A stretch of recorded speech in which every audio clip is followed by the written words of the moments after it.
What's up, good people? What's up, good people? We are live in effect. Welcome to the CP time hour. Y'all know I don't never start this thing on time, but hey, thank y'all for coming on in. Whether you're catching it live, you're catching it after it's uploaded. Make sure you hit that like button. Make sure you hit the like button whether you're catching it live, you're catching it after it's uploaded. And without, let's see where we at. You know, I gotta always find the intro because it ain't never ready to go. Now the intro is ready to go. Let's get it.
Peace, folks.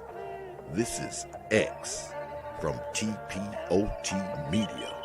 Open your mind and wake your black ass up. You know what time it is. Hit that damn like button as you make your way in the door. Grab a seat, settle in, get ready. It's the Grown Man Hour with your host, my man, Bernard Riley.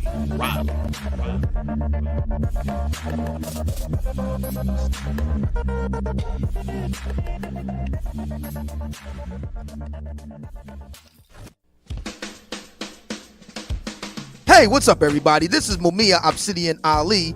You know who I am. I need no introduction, right? And you're listening to the Grown Man Hour with my man Bernard Riley, heard weekdays right here on YouTube.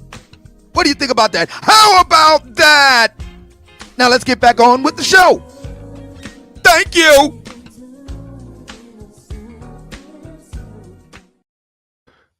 What's up, everybody? What's up? Welcome back to the Grown Man Hour with Bernard Riley. I see people filing on in. Hit that like button whether you're catching it live or you're catching it after it's uploaded. Appreciate each and every one of you for being in the building today. And y'all know how I always do. Shout out to the early bird squad, those that make it in bright and early before we even get things started here. Shout out to RM in the building. Says good morning, Bernard Riley and Grown Man Our crew. Shout out to you. Do appreciate you. And speaking of appreciation, I gotta show some great appreciation to E Capone. Not just because he sent the $5 super chat to start the day off, right? Thanks for putting 5 on it.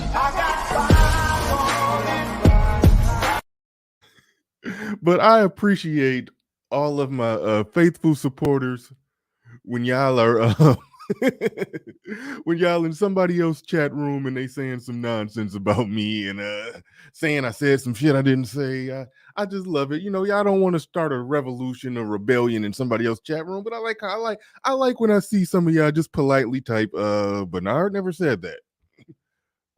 Bernard is actually pretty objective on that issue. I do appreciate that. Because I'm a cloud watcher. I be in the clouds. I don't care if somebody talking about me. I'm not going to somebody else's chat room disrupting their show.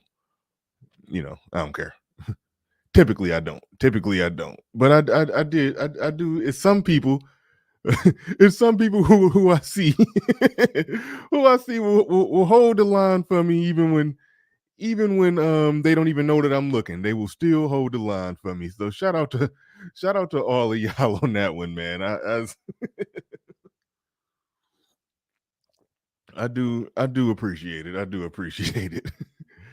because I don't do all that, chat room wars, pull up, drop the link, hop on the, yeah. It's like I be seeing you too, Jackie. I be seeing you too. I be seeing you too. Yeah, I found out yesterday that I was apparently butthurt about not getting a call from somebody somebody who don't even got my damn number, who I haven't talked to in a year and 4 months since he was on my channel. It's like I'm like, okay, yeah. that was a weird one. That was a weird one. I found out I built the studio to impress Kevin Samuels. I found out so much stuff yesterday about me that I didn't know. But anyway, moving right along. Yeah, I know I stay out of the mess. But yeah, but yeah, that was a wild one. That was a wild one. that was a wild one. But getting back into it. Well, since I'm talking about it real briefly here, I know the people here, the early folks here are the ones that well, I'll just say this. Nah, I really ain't got to say that. I really don't got to say that because it ain't worth getting into. It ain't worth getting into. I'll say this much. I'll clear this much up. Obsidian's relationship with Kevin Samuels is not my relationship with Kevin Samuels. The last time I talked to Kevin Samuels, it was public and it was on the air on my show like a year and 4 months ago. Like him and Obsidian talk, him and Obsidian cool. I'm not in that group, in that loop, so the notion that I was butthurt about it not being in a photo op, like that was weird. That was weird.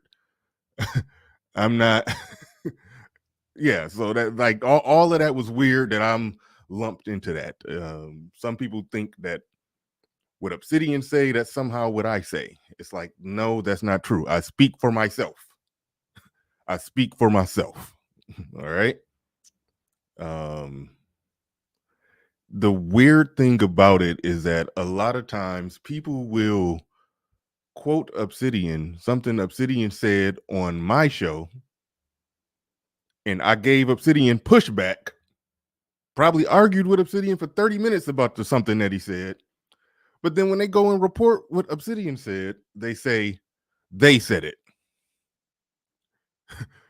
It's like you're quoting Obsidian directly for something that he said on my show. So I know you were watching my show. So that means I know you heard me give him 20 minutes of pushback. So why are you saying they said it? It's like that.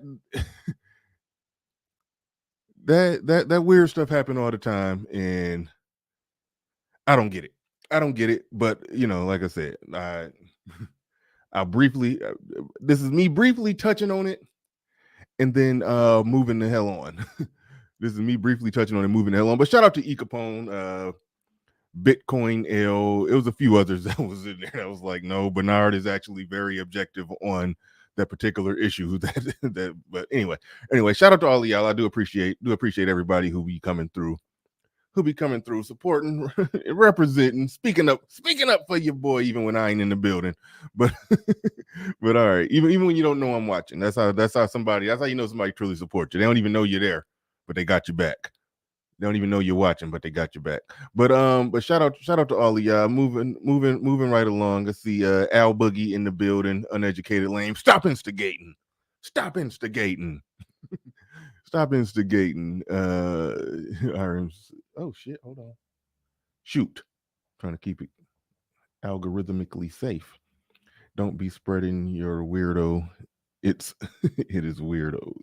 It weirdo. Oh, weirdoitis, you weirdos. Okay, gotcha. I never saw weirdoitis spelled out. Yeah, that threw me off. Seeing weirdoitis spelled out.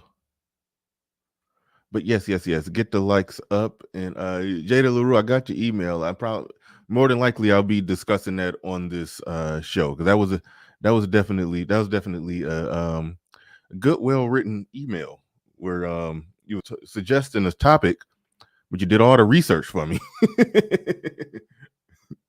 Other people just throw out a topic. You did all the research. I dug that. But no, but getting into it. But thank you to everybody. Thank you to everybody in the building. Do appreciate each and every one of y'all. I got a number of things on the docket today. A number of things going to be reacting to and discussing. Like four different things. So it's got a jam-packed show coming for y'all. I'll be on CP time. Be starting everything late every time. So for that one, you gotta bear with me. And even then, with all of this, I'm still not 100%. Still not 100% ready to go because I still gotta do some. Where is that? Wait for it. I think that might be it. Let's see. Nope, that's not it. I'm trying to pull something up for y'all, but I don't got it quite ready. Don't got it quite ready. There. Oh shoot, I did have it ready. I just forgot what it looked like. Okay, my bad, y'all. My bad. My bad.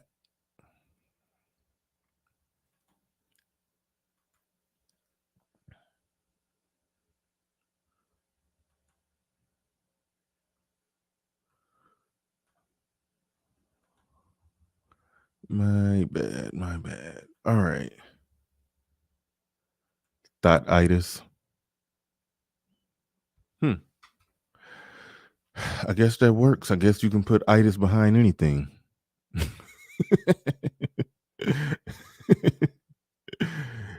do that in the chat room. What words can you randomly plug itis behind? Oh man. But all right. Let's go ahead. Let's go ahead and get ready to roll. Let's get it. This is an interesting one. The concepts that they're throwing out here. These are interesting concepts. I don't know what this is. I don't know who these people are. This came from the stream that me and Hood Conservative did on Saturday, where he sent me a lot of links and we didn't get to all of them. But this was one of them that we didn't get to, so I just figured, hey, I'm gonna double back on this bad boy. So I'm doubling back on this one because we didn't get to it. So I figure I'm gonna go ahead and do it. But without further ado, I'm about to roll the not so beautiful bean footage. Let's get ready to go. Let's get it. There's a thing called desirability politics. The whole world is built for whiteness and maleness. Right. Second place is where the arguments come in, because if you're doing it based on gender, then Black men are still men, so they can be second place. But if you're doing it based on race, suddenly white women get second place because they each have half of the winning equation, which is being male and being white. Guess who is nothing on that list? Black women at the very, very bottom. And so what happens a lot of times when women are trying to get these jobs, they try to be as masculine as possible so they can at least be half. We dealt with that work. Okay. First things first. When I first listened to this, I didn't know where this was going. This turned out to be a long-winded, randomized excuse for them being masculine. That's what this turned into. It could have almost been a decent conversation, a conversation that I think is nonsense, but still a decent conversation could get pulled out of that when you're talking about something like, whiteness or the world is centered or built for white men. Well, it's white and man, then it's the criteria. But if you're a Black man, you're a man. If you're a white woman, you got white covered. But what does a Black woman have? Like that's a discussion worth teasing out. But they went from they took that as just a roundabout way for them to try to make an excuse for being masculine. That's more or less what they ultimately did right there. But the question that I would have to ask, the $1 million question that has to get put on the table when you're talking about that, the $1 million question that has to get put on the table is that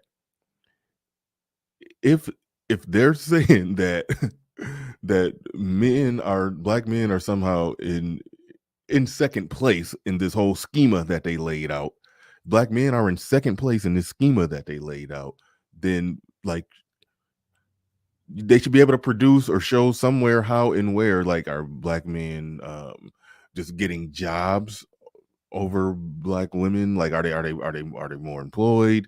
Are like what shortcoming are black women having that's being caused by black men? And what mountaintop is black men getting to that they think that black men shouldn't be getting to? It's almost like it's just a deliberate gaslighting. I'm going to be the victim. It's a perpetual state of gaslighting themselves into some brand, some form of victimhood, and elevate and promote. And I don't even want to say that because it's a sector. I'm not even going to charge these women up with it, but it's a sector that tries to put out a concept that they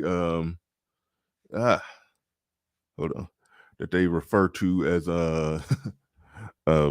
black male worship, as it's the black maleness is just getting such great treatment out there.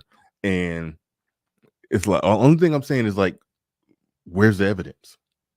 If you're saying that this thing exists, that being man and being black has some great benefit, I'm asking, where is this great benefit? Like, they're talking as if Title IX doesn't exist, as if that didn't help black women, as if that didn't help black women come up, as if the double minority status, that they benefit from, it is a hell of a spin move in the Jedi mind to try to make it seem like that double minority status that they benefit from, checking two boxes, black and female, checking two black boxes, black and female, somehow like has hurt them. No, it's helped them. It's helped them because the company can fill their quotas better. You get a black man, you fill one quota. Okay, we got black covered. You get black woman, you got two quotas covered. Like, there's a such thing as a diversity hire. Their diversity hire. There's a perfect diversity hire. Shout out to KP from KC5. Victim Olympics gold medal goes to black women. Yeah, that's more or less what's happening here. But either way it go, I mean, listen, I don't do the whole victim Olympics thing. When somebody typically when somebody's criticizing black men or playing the whole racism thing or blah blah blah blah blah, it's like I always push back on it. So I'm not saying that no, we're bigger victims. I'm saying, show me your victim status. That's what I'm saying. If you're a victim, break it down and explain it. Because when it comes to comparing, the groups of women, take men off the table, just look at the groups of women. Black women are closer to white women than would black men are closer to white men. Like, that part you can't really get around. Now, that has a lot to do with STEM degrees and a lot of other stuff, but that's a whole nother thing. That's a whole nother thing. Like, white women, they score well enough to go get a bunch of STEM degrees, but they don't want to do it. They'd rather get a degree in basket weaving and do an easy job and make just enough to get by, and hopefully eventually marry a man, and then that will, split the difference of what their degree could have garnered them. But then they still will play the whole victim thing too. They still would do that as well.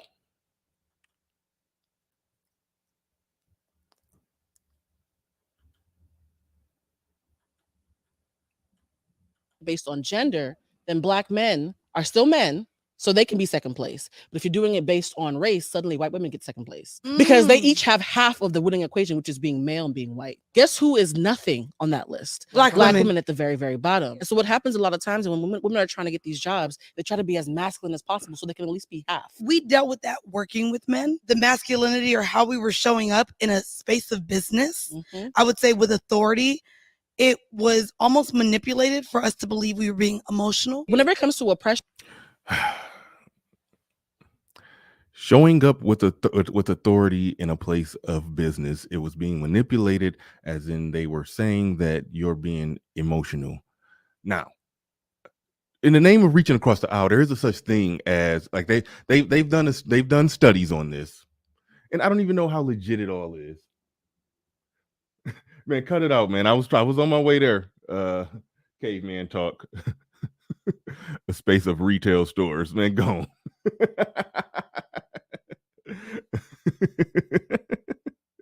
It's they run in corporate America. You swear they run in corporate America. But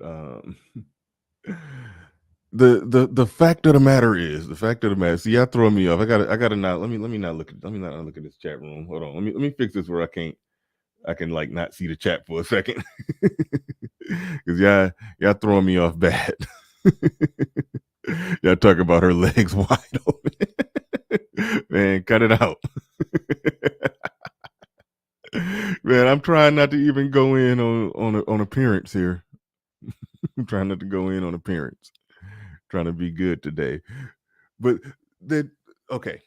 All right. This is the part where I was almost about to reach across the aisle. It is a such thing as if a man is, let's just say he's leading the corporate boardroom, he's the manager, he's in the meeting or whatever. He stands up, he says something, firm and stern, and everybody just said, it just seems like he was in charge and authoritative and laid out what he needed his people to do.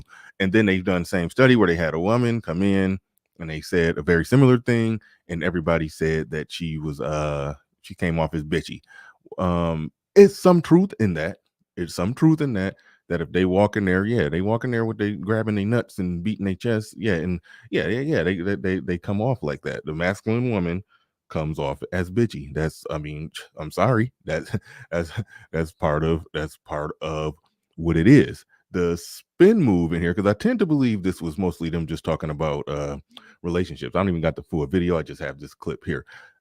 This is them trying to make excuses for just overall masculine behavior, the overall masculine behavior that we typically see when it comes to interactions between black men and black women. And they're going to get into that. They're going to circle it back home to black men, and they're going to be talking about black men like black men are their oppressors of some sort. That's how they're going to be talking about this, and that's how they're going to circle it all back around to. But when you pay attention to what's going on here and how they're going to be talking about it, they're doing it, and this is something that we've talked about before, and I've always go back to this. And they shout out to David Carroll, repetition is the mother of skill. I always ask the question, what is your default setting? Because if you have to be a little more stern and masculine in a job where you're over people, where you're like, let's just say you've worked your way to middle management supervisor. Okay. You've worked your way up to middle management supervisor. Now there's a few people that kind of got to listen to you a little bit. And so they listening to you. And so you gotta be in control. You gotta say what need to be said. I've talked about this before, how I've had supervisors who of all different races and genders, and it was a time where I could tell it was a lady. She happened to be white. I could tell it kind of bothered her. She worked her way. She had her business degree. She worked her way to be the supervisor at some automotive plant or whatever. And I could tell it bothered her when she had to go all in and tell people what to do or tell people they messing up. She used to tiptoe and walk on eggshells about it. Sometimes she would try to have somebody else do it. It wasn't her default setting, but every now and then when she would go into her office, her meeting with her higher ups, they'll rip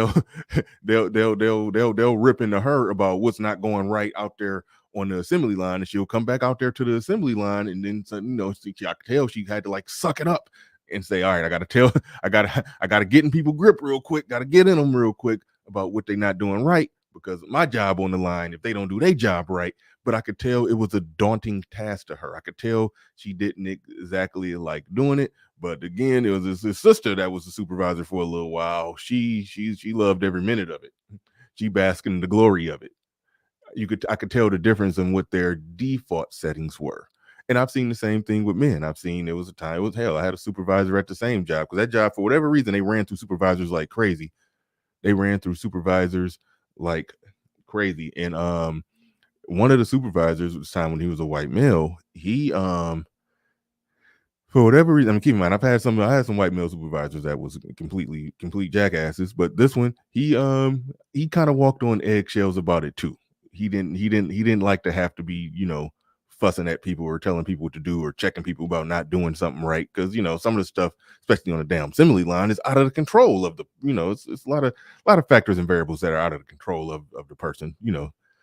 making 1,400 parts in one in 8 hours on an assembly line. Some of it like 50 people working on each part. Somebody is going to just statistically, somebody is going to not plug and tug something is going to fall apart. It's just a probability. It's going to happen. But I could tell he felt some type of way about it. Had black male supervisors. Some of them was cool or balanced and in the middle. It varies. But when you start talking about that dynamic of feminine and masculine, when we're talking about that dynamic of feminine and masculine, you do have a default setting. If your default setting is to be more firm, stern, and aggressive, then you're not going to have a problem doing it at the job. And you're not going to have and you can go home and then still be that. But if your default setting is to be more soft and feminine, you have to turn it on when you get to that job. You got to turn it on and turn it up. And then you're relieved. You're relieved and happy to get to come home and turn it off. You're happy about that. But they go that route of trying to pretend like, no, I can't just turn it off. Now I'm going to be like that all day. And that makes black men feel threatened and intimidated by me. Let's get back into it. Let's go. I would say with authority, we dealt with that working with men, the masculinity or how we were showing up in a space of business. I would say with authority, it was almost manipulated for us to believe we were being emotional. Whenever it comes to oppression, the person who is in a place of power sees equality as losing something. So a lot of times black men don't realize that they have an internal bias where they feel. When it comes to listen to this. This is the line that made me roll my eyes the most. And I don't even roll my eyes. So I don't know what I did. Anyway, when it comes to oppression, let me not botch your quote. Let's get it right. Emotional. Whenever it comes to oppression, the person who is in a place of power sees equality as losing something. When it comes to oppression, whoever's the person in the place of power sees equality as losing something. So somewhere in her mind, she's viewing black men as in the place of power. Their equality and their coming up is they're saying that we think that we're losing something because we're in a place of power because they're oppressed. But I mean, she's trying to position black men as her oppressor. She's trying to position black men as her oppressor. That's blowing me away right now. Now, when I talk about all this, gender war stuff and everything, I'm talking about free people and free relationships, working out their issues, working out their problems. That's what I'm talking about. When she's talking about oppression, she's talking about something else. Because even if you buy the idea, the notion that we're oppressed in this country, clearly she has not properly identified the oppressor per her own previous arguments that she will make. Or maybe they view it like that. To where it's going in that direction, to where they're viewing black men as their oppressor, or they just trying to remember what she said about that second place. They view us as in second place, and they're trying. They want to try to take the second place spot. Like, nothing more readily says that you have no interest in being with your man, supporting your men, being beside your man. Like me and Conservative just did a stream that was titled "Are These Our Women?" But statements like this, and this actually clip was supposed to be on that show. Statements like this really exemplify that they, like, if anything, they should be viewing it, and they should be viewing it as they want to actually see black men come up. That's really how they should be viewing it. But they're trying to position black men as the oppressor. Now, yes, white women do complain about their feminism and all of this, and they want their jobs and the wage gap and blah, blah, blah, blah, blah, blah, blah, blah. At the end of the day, they do like that white men are doing well, even though there's a lot of studies talking about how they're not doing as well, and these men are economically unattractive and blah, blah, blah, blah, blah. And the education gap that they skip over and don't really talk about that much, because that's one of the gaps where they're winning, but they want every other gap where they're losing to be even, but they're not concerned about bringing the education gap back down to even, where nearly 60% of college graduates of a bachelor's degree Our women, they're not interested in bringing that one back down, but all the other stuff, they want that back down. But ditch digging and frontline fighting on the war, all of that they want all of that to be men, which I think it should be. But the hypocrisy in what they're doing is a whole nother ball of wax. Rorschach in the building says other women have jobs too. No transgender energy though. Exactly. You don't got to go through a metamorphosis and become this more masculine creature that men are not going to like. Put it like this. let's just go ahead and keep it 100 on this. Other women know how to use their femininity in the workplace to get ahead and get what they want. Shout out to Ellen Roger Curry, the possibility of sex. I mean, come on. I'm not saying they need to be at work just advertising and or tossing it up at all. But come on. A guy working hard, showing up on time every day, trying to get that promotion. If the hiring middle management supervisor Poindexter is got just a little bit of simp energy in him, all the same girl doing the same job as that other guy working hard, all she got to do is just smile at him a little bit, and she could probably get that promotion just from smiling. Well, that's not fair. Okay, well, it's not fair that one guy could be a better worker, but another guy could be a kiss ass who does a lot of smoozing on the golf course, and he gets the promotion. Okay, the other guy was a hard worker, best man for the job, but the other guy got all buddy with him. Like, that's a factor in the game, and women can play that same game too, and they have an advantage in playing that game, and many of them win while playing that game. And when they do break down the numbers and adjust it for everything, a lot of times they actually find out that women are being paid more than men in some situations. When they adjust it for experience, hours worked, and the whole works, they found out they actually getting paid more. But Wizard X in the building, he says, do you plan on covering Christian, I'm about to botch the name, Ubamseli? I'm not even fully I don't email me. Send me some links. That's the best thing to do. Send me some links and some minimal information, and that will get me on the path of knowing if there's something I want to cover. Rorschach in the building says other women have jobs too. No trans gender energy though. Thank you for the super chat. I already read that one, but thank you for that.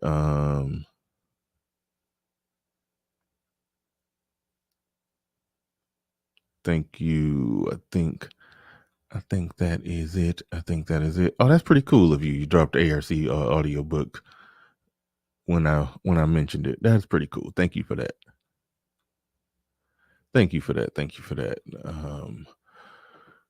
All right. So a lot of times black men don't realize that they have an internal bias where they feel threatened by masculine women because they're like, look, the only thing me and the white man got in common is that we're both men. If you're masculine too, bitch, now I gotta share the second spot that I'm already sharing with white women. That same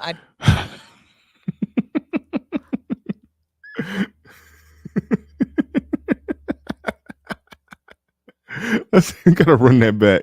Realize that they have an internal bias where they feel threatened by masculine women because they're like, look, the only thing me and the white man got in common is that we're both men. If you're us not liking masculine women has nothing to do with a white man.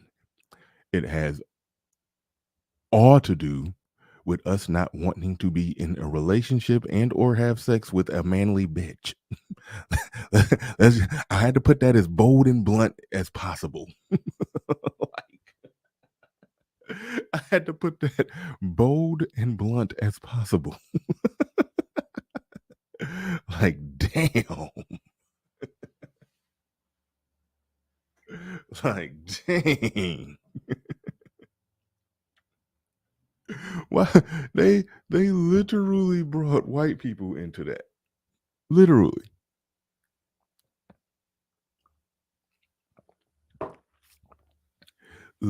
Brought white people into that. Black, okay, I don't want to botch the quote. I'll be botching people quotes whenever I gotta get the quote exactly right. So a lot of times black men don't realize that they have an internal bias. An internal bias for feminine women? Yeah. Where they feel threatened by masculine women because they're like, look, the only thing me and the white man got in common is that we're both men. If you're nobody feels threatened by masculine women. And let's hold on. Also, real quick, can't lose sight of this. They front loaded and like this part of the conversation, what they're talking about, what was preceded was them talking about going into corporate jobs in corporate America and whatever, and having to bring in their masculine energy to those corporate jobs in corporate America. And they're talking about why black men feel threatened by that. But the person who would like, who's doing the hiring or not hiring or firing, or, you know, who that by and large wasn't us. Like, so anyway,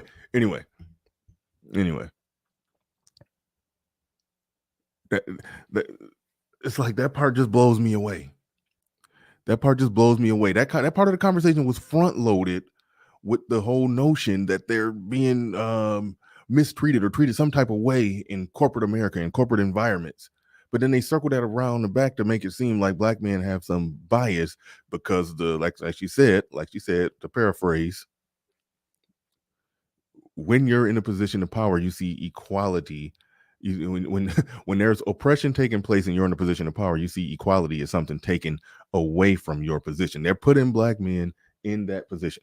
They front loaded it with, I guess, an issue they would have with white men, but they tried to circle it all the way back. To why black men feel threatened by masculine women. No, we feel the same way about masculine women as what I wouldn't rightfully feel about feminine men.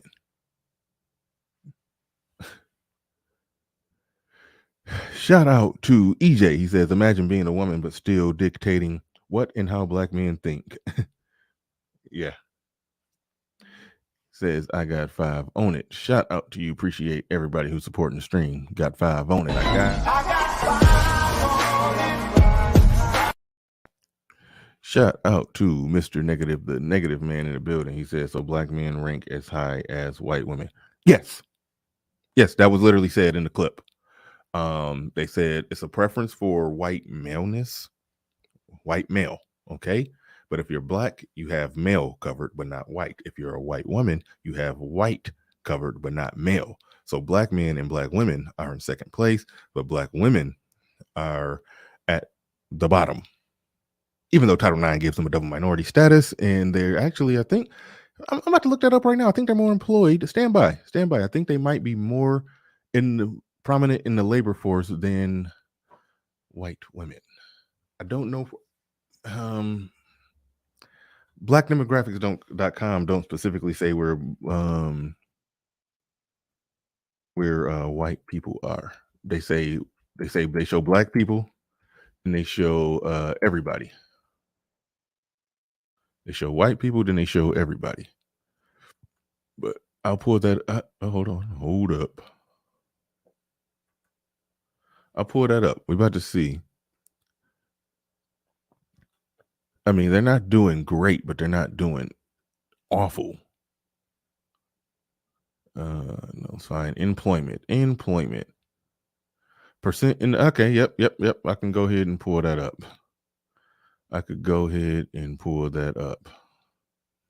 And while I pull that up, Toya the tutor in the building. I will get to that and read that in a second, but right now I do want to drop this. I do want to drop that, and I do want to pull this up. 191. We slow crawl into 200. Today. We on a slow crawl to it. That's okay. Y'all should be able to see. Oh no, y'all can't see. Perhaps now you can see, and that's still. Well, I'm far away from the screen, but either way it go. I'll zoom in best I can, and we'll. Oh damn, that is. Hold up, that ain't helping. That ain't helping. Give me 1 second. 1 second. We getting there. We getting there. We getting there, good people. Give me a second. If I zoom that in a little more, y'all probably can see right here where it says earnings and employment. You see, you see black women here. You see all women here, and it says percent who are in the labor force 72%. All women 71%. Now, granted, they talking about black women and white women, black men and white men. That 71% does not represent white women. It's very possible that white women could be at 77%, and Hispanic and Latino could be at 65%, and Asian women could be at whatever, and then that could be dropping it down to 71. But even then, if that's the case, that would mean white women are more employed than black women, and other groups are less employed than black women. But let's just assume that across the board, no matter how you smack it up, flip it, or rub it down, but overall, black women are even black women. I mean, we could say, yeah, they're more employed than any other woman, but I mean, 1%, yeah, 1 percentage point, yeah, it's like it matters. It matters, across the population, but overall, 1 percentage point, that's really nothing. But overall, their whole thing that they're saying, that they're laying out about how they're lacking or not getting something or not coming up in some kind of way. I mean, no, they're employed in line with the general population percentage of the country. 72 to 71% of women are in the labor force. Like they're represented in the labor force quite well. Now, black men, even though we make more than black women, you can see the earnings right there. We're closer to where white women are at. However, when it comes to percent in the labor force, it is lower right there. It is lower right there. And that's really the ironclad evidence that what they're saying is just feelings and emotions and not factually based. What they're saying is just feelings and emotions and not factually based when they're talking about the whole schema, the hierarchy, and how they're left completely out of it because they don't have male status or white status. Those numbers there do debunk the argument. And yes, they make less money than white women, as you can see there. White women at 36%. Black women at 36,695. White women at 42,238. So yeah, white women make more, or not white women, but every other woman makes more. But that's mostly white women and Asian women. Asian women are the most educated, but they're not exactly getting dunked on. They make less. They make less, but they're not exactly getting dunked on. Less degrees in basket weaving, that can be fixed. But hopefully I could actually see those numbers that I got on the screen. There's 71% of the labor force. They make up their population. Black women, 71% of them are in the labor force. 72% of them are in the labor force. 71% of all women are in the labor force. That sort of dunks on their whole little schema that they tried to lay out there. But either way, Toyota Tutor in the building with the $10 super chat. I do greatly appreciate you coming through, dropping the super chat on me. Says, that's the thing. I watched this whole episode. Oh, shoot. Hey, send it to me. That's the thing. I watched this whole episode. These women don't understand the congruence between what they complain about and who they are / their behavior, accountability, anyone. Thank you for that super chat. I do appreciate that. You see, I started doing this, I just saw the clip and I was like, I'll just react to this small clip. But now I am curious. I am curious about the whole video. I probably won't do it live on the air. Probably won't just live on the air, just do the whole thing, because that could be a bit much and they could be just having a ramble fest about nothing. And I don't want to I don't want to have to be reacting to that. I like to see stuff before I formally respond to it. But thank you for that information. I will be awaiting that email of the full clip. Shout out to Little Big Nate. Do appreciate you. Shout out. Oh, damn. Sent it right on Johnny on the spot. Johnny on the spot. I like that. All right, getting back into where we at. Let's see. 220 people in the building.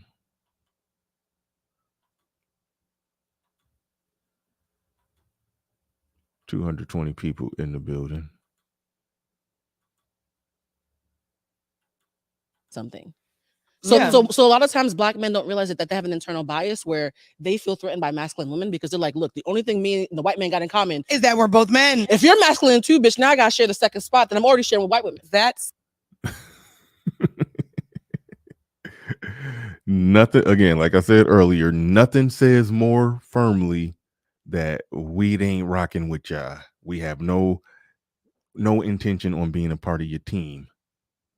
We have no intention on being, by your side, behind you, together with you. Like that shouldn't be your fight. That shouldn't be your fight on how you're going to outcompete black men for the second spot. You should want him in the second spot. And you want to do what you can do to help him get to the first spot. Because like I've always said, and I'm going to do something to do. It's going to sound like I'm crapping on the whole institution of marriage, because to some degree I'm going to be crapping on that a little later on in the show. Going to be talking about Anthony Anderson and a couple other things. But overall, biology, nature is what it is. It is what it is. Typically, Moynihan scissors aside, when the men are doing better, the women and the children do better. When men have more resources, they tend to take care of women and their children. They tend to take care of them. Women get resources, they tend to have all the power the money and power that they need to be strong, independent, and not need a man, and they end up over off to the side with their children. Rather, they get that independence via hard work, education, and money, or through the welfare system. However they gain their independence, they're less likely, not 100% guaranteed, but just less likely to be on board with a man. Like that is proven by many data points. Many data points. If you incentivize something, there's going to be a side effect. And we know that. We see that. We see that plain as day.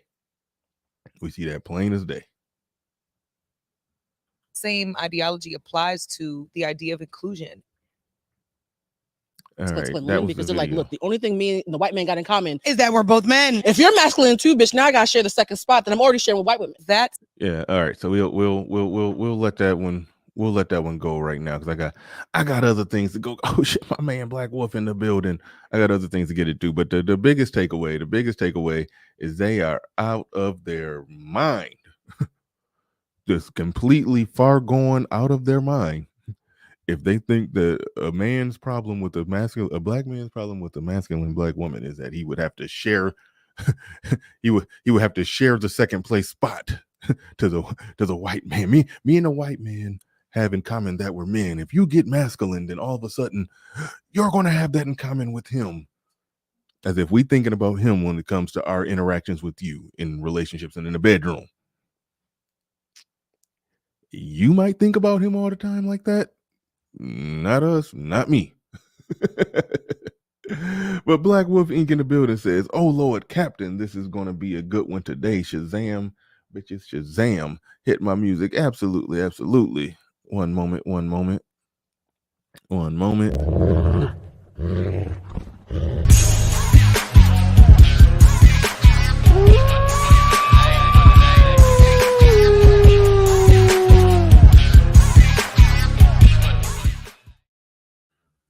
Appreciate you, Black Wolf. Shout out to Christian Hutchinson in the building. Shout out to Christian. Shout out to you. You know, I gotta hit my email in the about section. Hit my email, man. I gotta get in contact with you. I got a few show ideas I could think of with you and some of your expertise. But Christian Hutchinson in the building says, white women 57.2%, white men 70.6%. Percent of what? Okay. That's the March 22 labor force participation rate. At this point, these women are simply lying. Okay. Whoa, white women. Okay, I didn't know white women were that low.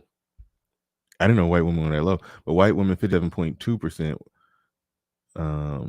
White women 57.2%, white men 70.6%, black men 67. No, I'm sorry. Yeah, no, black men 67.9%, black women 61.8%. Aha.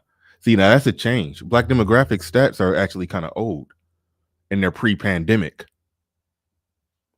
So thank you for that. I got to get the updated stats. Because you say this is March 22. This is post-pandemic labor force participation stats. That's a whole nother ball game right there. I'm looking at pre-pandemic stats. The stats that I was looking at are, let's see if it says it in the little caption. It doesn't say it. But I know black demographics, they have the accurate stats, but they're not always up to date. They're not up to the minute, because they got a big website with a lot of stuff. They'll post it up and they'll leave it there and then gradually change it over time. But that is something. He said that's the March 22 labor force participation rate. At this point, these women are simply lying. Well, they're outperforming white women. But they are below us. Now on the stats on blackdemographics.com, they were at 72%. Okay? They were at 72%. The numbers that I pulled up on blackdemographics.com. And black men were in the lower 60s. Now it looks to have sort of flipped, where black men are slowly approaching 70% and they're in the lower 60s.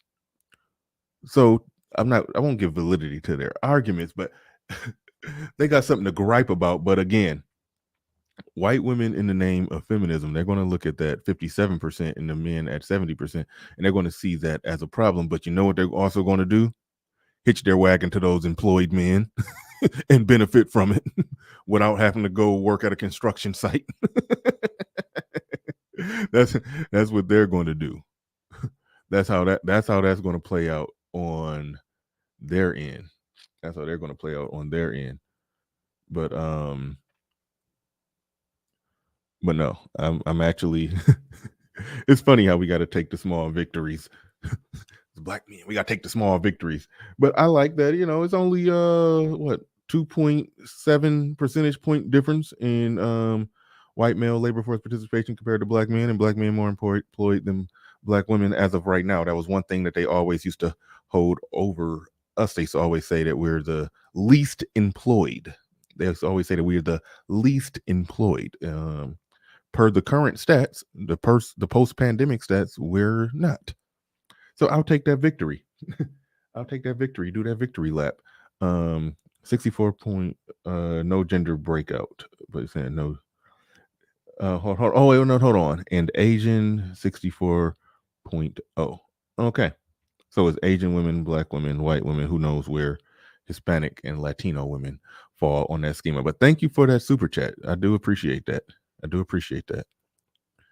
One flaw in black demographic: they don't always have the most up-to-date, up-to-the-minute stats. That's the only flaw on that site. But Captain Cisco in the building, he says, this is why Apostle Paul said in the Bible, women need to be quiet. The older I get, the more I understand. Misogyny. Shout out to Fresh and Finn, and they played through that little drop. Misogyny. That's some misogyny. But sodomy and chicken in the building. Sodomy and chicken says white women tend to get married. Yeah. And it sounds toxic when I say that women want that come up. They need to attach themselves to a man. But I mean, don't families work better that way? If you actually do it for real and don't do it like what I'm about to talk about later. I'm going to talk about somebody who just did it all messed up and all wrong. Actually, no, I'm about to get into that right now, actually. I'm about to get into that right now. I'm about to talk about, and hey, check this out. Hold on. Because I've been in the lab with a pen and a pad. Actually, I've long known how to do this for a while. I just be lazy. I just found out how to do it quicker. But Anthony Anderson. You see how I did that? I just say somebody's name and they just pop up right there. So right now we're going to be talking about Anthony Anderson. but yeah, but no, we are, because I haven't done much on his divorce. Only person who I know who really covered his divorce is the lead attorney, and I didn't watch it. But he's the only one that I know who actually covered that. Let's see. Lead attorney is the only one who actually covered that. So we about to get into it. Actually, no, I'm gonna leave that down. But that's something that was sent to me. I don't even know if she don't want me shouting it out, but she did send me a detailed breakdown of everything that happened in the whole Anthony Anderson divorce thing, where his wife, his ex-wife, she's pretty savage. She's pretty on the savage. She's on that savage side of things. She's no doubt on the savage side. I'm almost there, Leo Anthony. He said Bernard is finally tech savvy. Honestly, I'm not almost there. It's like I kind of know how to do a little bit. I know how to do a little bit. I learn a little bit. I won't even say I learn a little bit more every week. I mean, I was about to say I learn a little bit more every day, but it's probably more like every week, probably more like every month. I'll be slow to learn new things. I ain't gonna even front. But you do gotta learn. You do gotta learn new things. So yeah, so I do know how to do a little bit there. But anyway, and this was written out to me pretty much like an article. So I'll read that and read this and riff off of that. But which says, I noticed that there is not a lot of talk about Anthony Anderson and his current divorce case with his long-term wife since 1999. This is her second or third time filing for divorce over the years. Second or third time filing for divorce over the years. And I feel like she has been using him. Now, it reeks of that when somebody files for divorce the second or third time over the years. You're talking about married since 1999. That was the year The Matrix came out. And that was a long time ago. Wow, time flies. Time flies. It's been 23 years. That was 23 years ago. God damn. And I feel like she's been using him, seeing them together a few times, and even the pics they take. She's usually kind of distant, smiling, yes, but not looking like she's connected and loving her husband. I kind of get that same feeling when Will Smith and Jada Pinkett are around each other. It's like it's kind of weird to say this, but when certain couples are around, it's like you just kind of can just pick up a vibe. I'm not in that whole vibe, but you could feel it, the aura, the chemistry. But some people you could just look at and kind of tell, yeah, they fucking. But but some couples, you just look at them and like, nah. Like, I wouldn't be surprised if Will and Jada ain't had sex in 5 years. I wouldn't be shocked. Like, when's the last time you probably had to dig up some old film from the 80s where you saw Bill Clinton and Hillary Clinton by each other and they looked like they was two people who was actually fucking. He has happily not hit that in 30 years. He is happily not been up in that. He's like, I'm good. He is like, I am good. But no, you could tell. I'm trying to, oh man, damn it, I wish I had that ready to go. It was a picture. It was a picture of the Obamas, the Bushes, the Clintons, all of them together. And it was just, you could just see it in the chemistry and how they chose to stand next to each other. That ain't nothing. Nothing popping off there. But I cannot find. Okay, I can't find the picture. That's a wrap. That's a wrap. That's a wrap. I'm not going to find the picture. But that was funny though. That was funny. I wish I had it for you. But anyway, when she's not filing for divorce, then she opts to randomly separate for a while. Those random separations, those happen.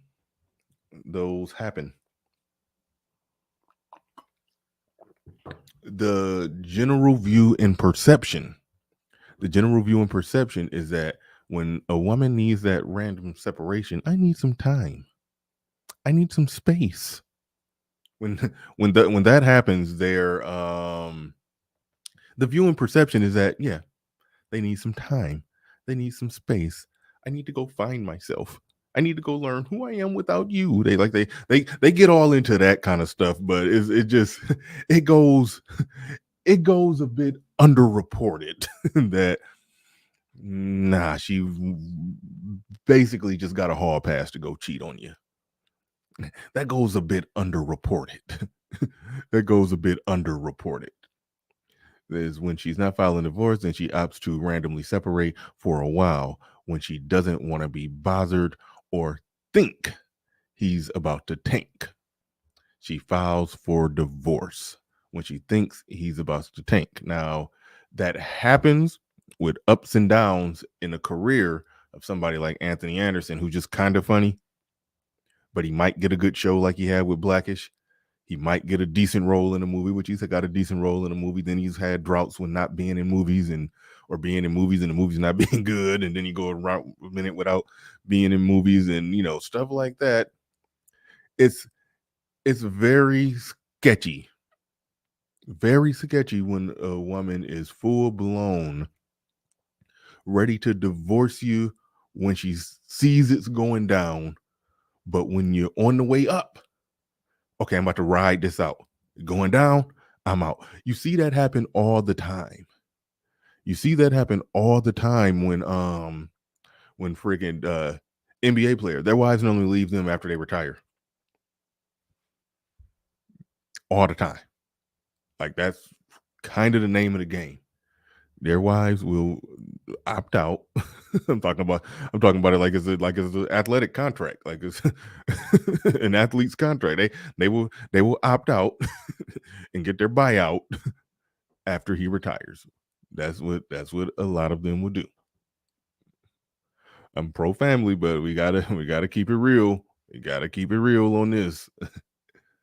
He says when she's not filing for divorce, then she opts to randomly separate for a while when she doesn't want to be bothered or think he's about to tank. She files for divorce when he got a new good deal. She files for divorce, but when he got a new good deal on the line, she changes her mind and drops it. This time, Blackish will be no more. So they're taking Blackish off the air. Now she's getting a divorce, sort of like I just said. That new the NBA player's contract. He's about to retire. He's 35. His knee's getting bad. He signed his last big contract a while ago. He's about to retire. Time to cash out. But Blackish will be no more, and their children are now adults and out of the house. So she's asking for a divorce and spousal support. She was trying to divorce him before when she didn't foresee Blackish being a big hit. Meaning that, like I said, before Blackish, he was an ups and down, topsy-turvy career. She had no reason to think he was going to be making any more big money. So she was about to divorce him. All of a sudden, he got Blackish. All right, we're back on, baby. We back on, baby. She rolled out Blackish to Blackish is no longer on the air. Now she's filing for divorce. There could be other reasons. But that's what the hell it looks like.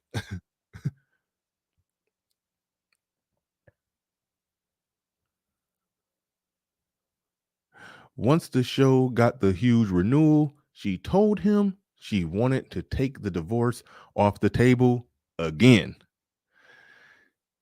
he has said before that he loved his I love my baby mama. I never let her go. No, he has said before that he loved his wife. They were college sweethearts. Oh, college sweethearts in his mind. And he never desired to be divorced. Now, if they was college sweethearts, that means she just a lot of action that was left on the table that she didn't get. So them long separations that they talking about, she probably, wanted to go get some action, try to squeeze out, from 99 to 2022, if they had like a lot of separations in between. I mean, chicks, they be trying to squeeze out their last call for alcohol, hot girl summers, trying to get that last one in. But anyway, after after she was an estranged wife the last couple months, he decided to accept it. But she wants her to pay her own, I think it means he wants her to pay her own attorney fees. He's okay with giving her spousal support, but not what she's asking for. Why? He says he is not the one that wants to break their marriage and never has been. Now, wouldn't that be an interesting wrinkle? Wouldn't that be an interesting wrinkle in this whole thing? If the woman wanting to break the marriage, if the woman filing for it, if that meant that she would get less, that would be the most interesting wrinkle in the whole thing. If her filing for it would mean that she would get less, because that's what he's arguing. Obviously he must don't know that argument means nothing in a courtroom, but he's basically saying, I don't want to pay that amount because I'm not the one who wants the divorce. So that's why I don't want to pay that much. He must don't know that that's not going to hold up. Sorry, bruh. That ain't how this thing works. That is not how this thing works. My phone is ringing, going off here. Cut it out.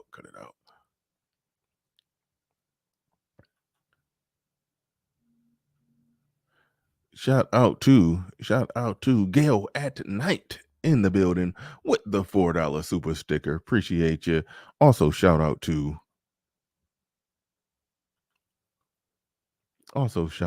Sodomy and Chicken. The best name on the tube. No, that's not the best one. You top 5. You definitely top 5. Says he's on Law and Order. He's like on the Law and Order, the show. I didn't know that. Or I don't know what you're talking about there. I don't know. I would be a better content creator if I kept up with more celebrity stuff. I don't envy O'Shea, even though he's getting paid. But I don't envy him having to keep up with all of this stuff. If Megan Good farted in her new boyfriend's face, O'Shea cover it. I can't do that.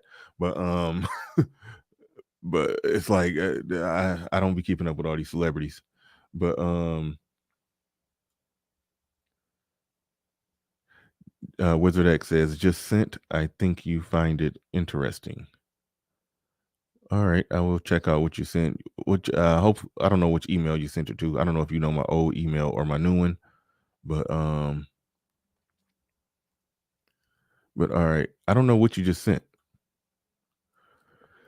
I don't know what you just sent.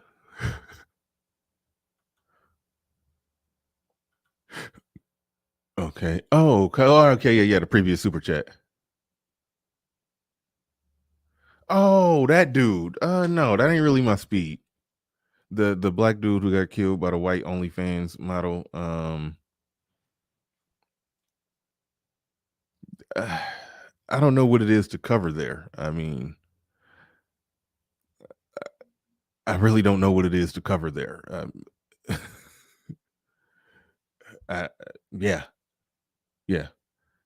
Essentially, a black man killed. And I'm reading your private email that you sent me, but a black man killed by the white OnlyFans model that he was dating. The case is still pending, but it has gained significant media attention from the likes of Fox News. What's Fox News covering on that? The Shade Room, and even O'Shea Duke Jackson says there is a lot of pushback coming from black women because of disparaging comments he made about black women when he was 17 to 18 when he said, back in 2012, 2013. Wow. So they went and dug up they're trying to cancel a dead man for something he said back in 2012 when he was 17. Okay. The pushback mostly comes from pro-blacks, mostly female, and Black feminists on Twitter and social media. Like, I mean, honestly,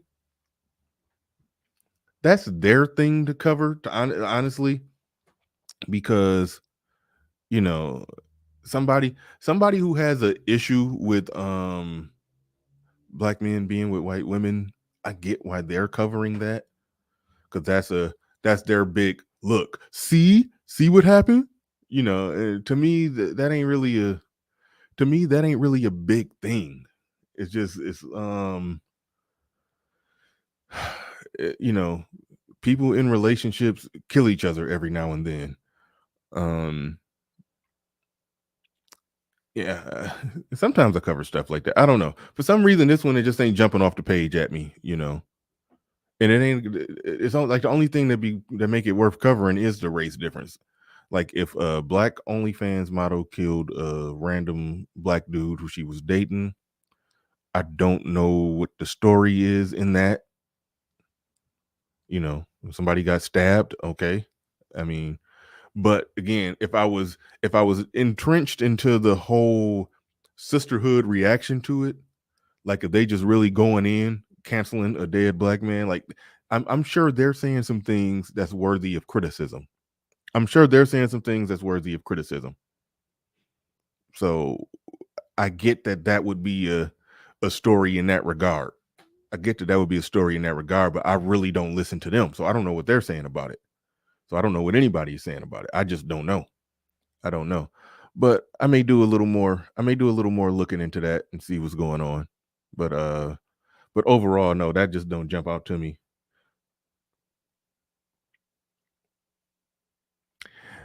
Nate Dogg in the building says, Bernard Riley, I'm doing a stream on this tonight called "The White Woman is Not God." You see, again, you're taking the angle of responding. You're not really reacting to the story of what happened. You're responding to other people. You're responding to the people who put them on a pedestal as if they could do no wrong. For me, that's I have no reason to air them out. I mean, it's like, and keep in mind, I'm pretty consistent with that, because I don't know if it's a statistical rise in white men killing Black women who they're in relationships with. I don't know if it's a statistical jump in that. I just know people like Red Supreme will be covering that. King Sigma been covering that for a while. I don't know if it's a statistical difference, but when it comes to the sector on YouTube that worships another group of men, highlighting things like that to them is beneficial. So if they're talking about the sector on the Black male side of YouTube that worships other groups of women, highlighting that to them is understandable. But I'm not, I support you in doing so. In fact, I will share it. Y'all hearing it here. Little Big Nate will be doing a stream on that. So make sure y'all go check out Little Big Nate. I'll share it. But it's something that I haven't given the energy. It's an interesting story. It's interesting, but I just haven't put the thought into that. Game Changer 00100 in the building says you don't get unemployed if you don't get unemployment if you quit. Yet you get spousal support if you leave a marriage. That's generally my point. If I could tweak the laws a little bit, the person ending the divorce, that should affect how much support you could get. And I'm fair. I know some people cutthroat with this, and they, but I'm of the view that, okay, she married a man. He got rich while they was married. They started from the bottom. Now they there. He worth $200 million. Okay, they get a divorce. I do have a heart. You can't just send her back to the projects. Some people say, why not? You can't just send her back to the projects, but she do not deserve to cut that man in half. I'm sorry. Whatever he did, if he created an app, wrote some code, and created some kind of technology or something, I'm sorry. I'm pretty sure she made him some nice food and rubbed his feet and his shoulders and And let's just say she was absolutely perfect until she wouldn't. She gave him peace the whole time when he was building his masterpiece. That's worth something. All right. Raising his kids, that's worth something. She don't get to cut him in half. All right. Even the lead attorney talked about that. He said a prenup will hold up if it's drawn up correctly. You get a lawyer, she get a lawyer. Your lawyer draw it up. Her lawyer read it. Her lawyer sign it. You hand that to the judge during the divorce. The judge will honor it if it was done right. With a number of other factors. Let's just take the lead attorney at his word. Okay. He said, but it does have to be fair. It does have to be fair in the sense that if you're worth 200 million, okay, you break her off, 5, 10 or whatever. 20 million is 10%. Like I 5 million, that's, well, hold on. Yeah. Wait a minute. Okay. Quick maths. I'm not even, my lips sitting here quivering trying to do the math. What 200 million, what percentage is 5 million? But either way, throwing her 5 million, 10 million, all right, whatever. Give her that. You worth 200 million. Let her keep that house and give her, some millions, and be done with it. That cut in half stuff is just stupid. That cut in half stuff is just stupid, especially if they filed it. And I am of the view when it comes to the whole Megan Good thing, I am of the view that even though he filed it, I think she was the one who left. It was just my opinion. He's crying on the internet, and she would damn, I can't even think of the dude name. His name don't matter. But she would some tattooed, thugged out looking biker dude or whatever. 2.5%. Now 2.5% sound low. Okay, 5%. 5%. All right. Yeah. Give her 10 million. 10 million. 10 million. She would tattooed up biker dude. See, my theory is she wanted to be with that. She wanted to go do her thing either way. And she was going to do her thing either way. And so because she was doing her thing either way, but she didn't file, he filed. I think she left him, but he strategically just went on and filed and got it out the way and got it over with. Because if he don't file, then he got to be embarrassed by the stuff that she's doing. If he go ahead and file, now he don't got to be embarrassed by what she's doing. That's my view on that. That I don't think she left the marriage and he wanted to keep it. I don't believe that. I believe she was on some whatever, I'm gonna do what I want. The only reason I say that because to post a new picture that fast of your tatted up dude is like that's an act, like that's a statement. All right. That's a statement. Like it's one thing to just say that, hey, I just met a new guy and yeah, and he just happens to look completely different from the guy I was with. That's one thing. She sent a statement.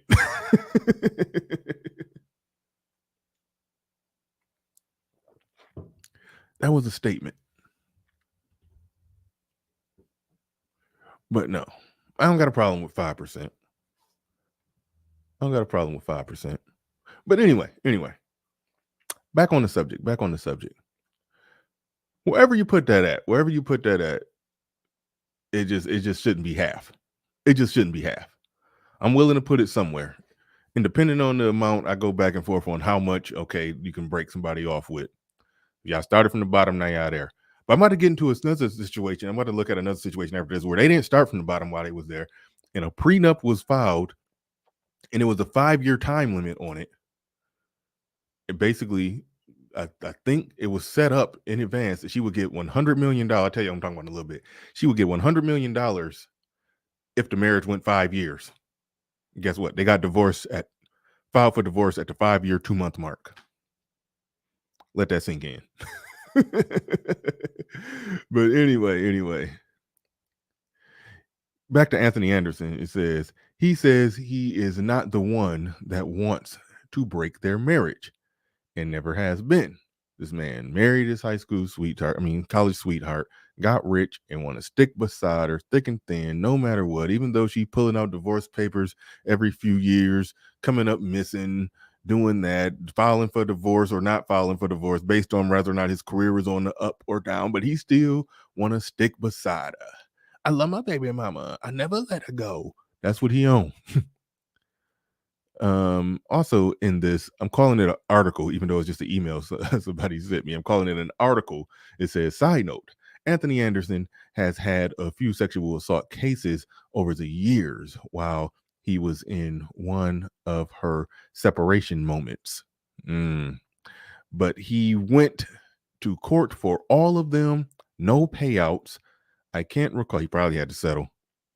I can't recall if he ever said he actually slept with any of these women. By the way, all the women were caught in their lies, as quite often they do end up getting caught in their lies. And he goes on to say, I remember the first accuser claimed to have gone to his hotel 3 times and was assaulted all times. Man, it be crazy. It'd be literally crazy, the stuff that they just be throwing out there. They just be throwing out anything. It's like they went to his hotel 3 times and was assaulted all 3 times. Can I see the rest of the thing? Get it? I'll go right to the email. I'll go right to the source. I can't find the. Wow.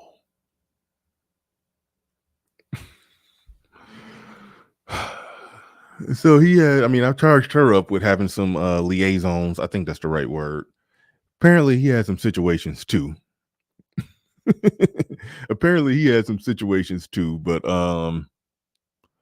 it's saying that a chick accused him of sexual assault. She went to his hotel 3 times and was assaulted all 3 times. You can't make it up.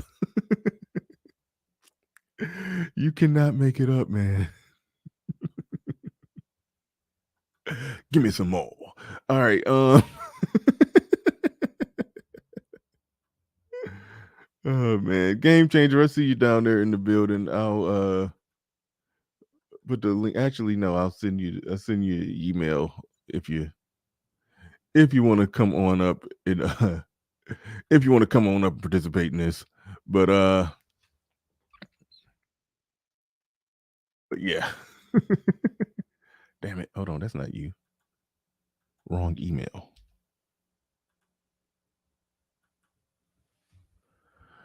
All right. That's wild.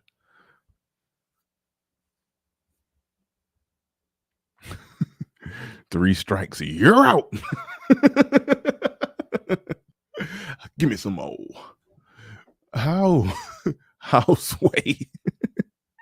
It's like some stuff just defies commentary.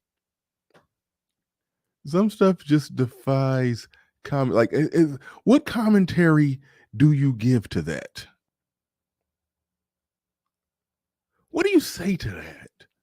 That we live in a place where a woman can accuse a man of sexual assault and say, yep, I went to his hotel 3 times. Okay, great. So he assaulted you on the 3rd time that you went to the hotel? What? You said he assaulted you on the 1st time? Okay, did y'all like make up or okay, y'all kissed and made up and then you came back a 2nd time? Okay, and he assaulted you. He didn't assault you the 2nd time. It was so everything was good the 2nd time, but in the 3rd time he assaulted you again. Oh no, he assaulted you the 2nd time. Okay, so on the 3rd, he's all 3 times. Really? It's like like how do you even write that down on paper? You got sexually assaulted by the same man 3 times. 3 times. We're supposed to believe that. We're supposed to believe your story. Okay. You kept going back for more sexual assault. Okay.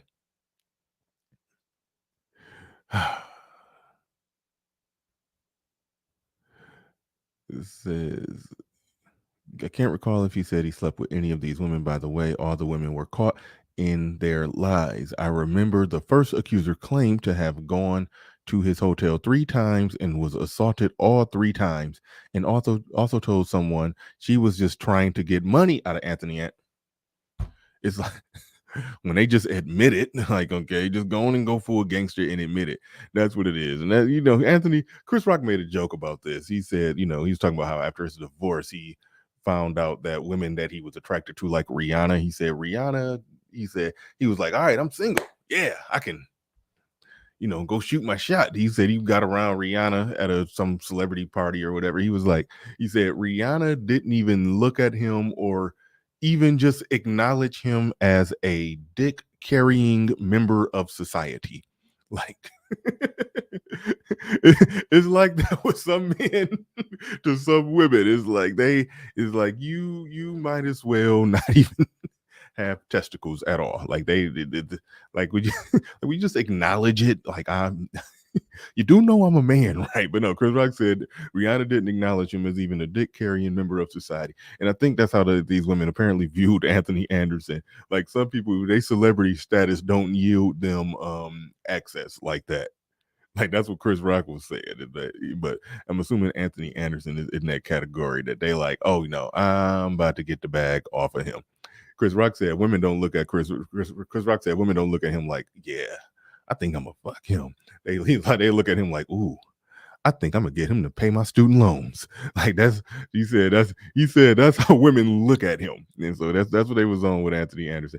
It says the second woman that came years later refused to be interviewed and questioned by the judge, who felt there were a lot of holes and inconsistencies in her story. I don't know what happened with the third woman and why hers was tossed out. So yeah. Are the men not disturbed by how Anthony Anderson was treated between his wife and these false accusers? I didn't see lead attorney cover it, but I tend to believe he covered it quite well. I mean, he normally do, but he's the only one that I see really. He's the only. I don't even need to have these on. He's the only one I see really covering it. He's the only one I see really actually covered that really actually covered it.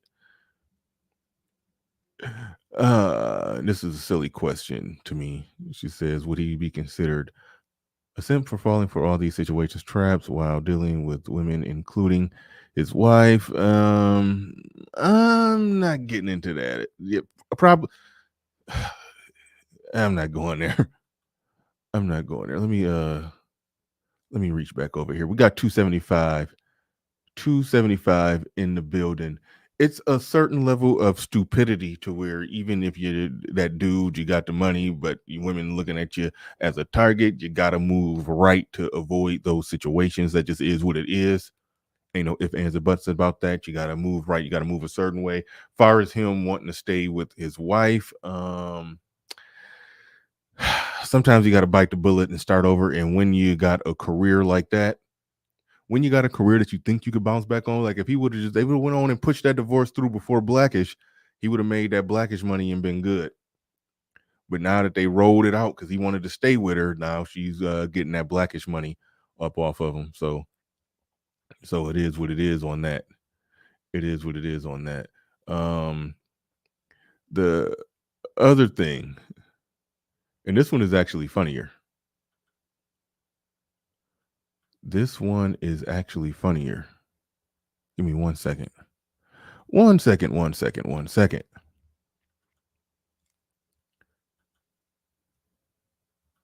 Janet Jackson. This is something I didn't know. This is old. So bear with me, but I just found this out when I was looking at some Anthony Anderson stuff. For some reason, Janet Jackson stuff popped up, and there was some crazy wording in her divorce. And damn it, I didn't even read this article. Hold on. Y'all got to give me a second here.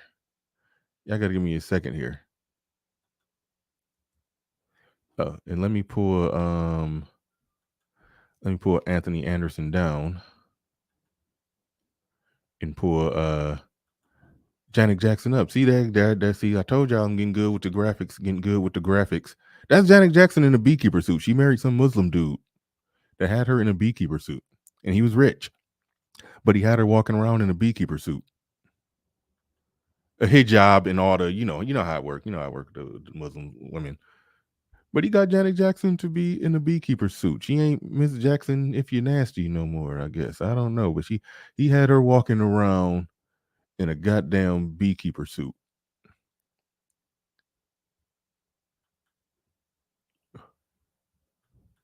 But this is the funny part.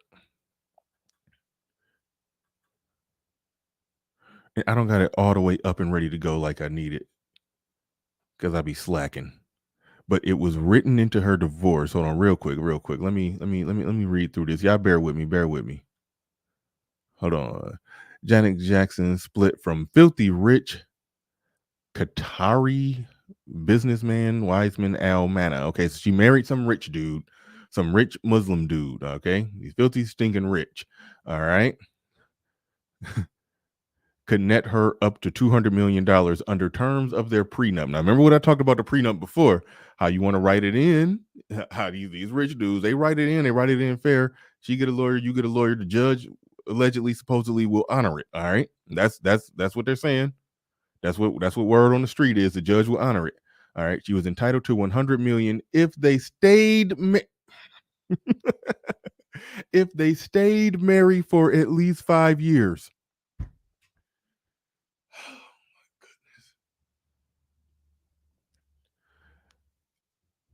Like, I don't know why this popped up to me, and I guess when I was researching some Anthony Anderson stuff, this popped up, and I skimmed a different article, and I couldn't find that article, but I found this one. But this one said the money shot that I needed to see.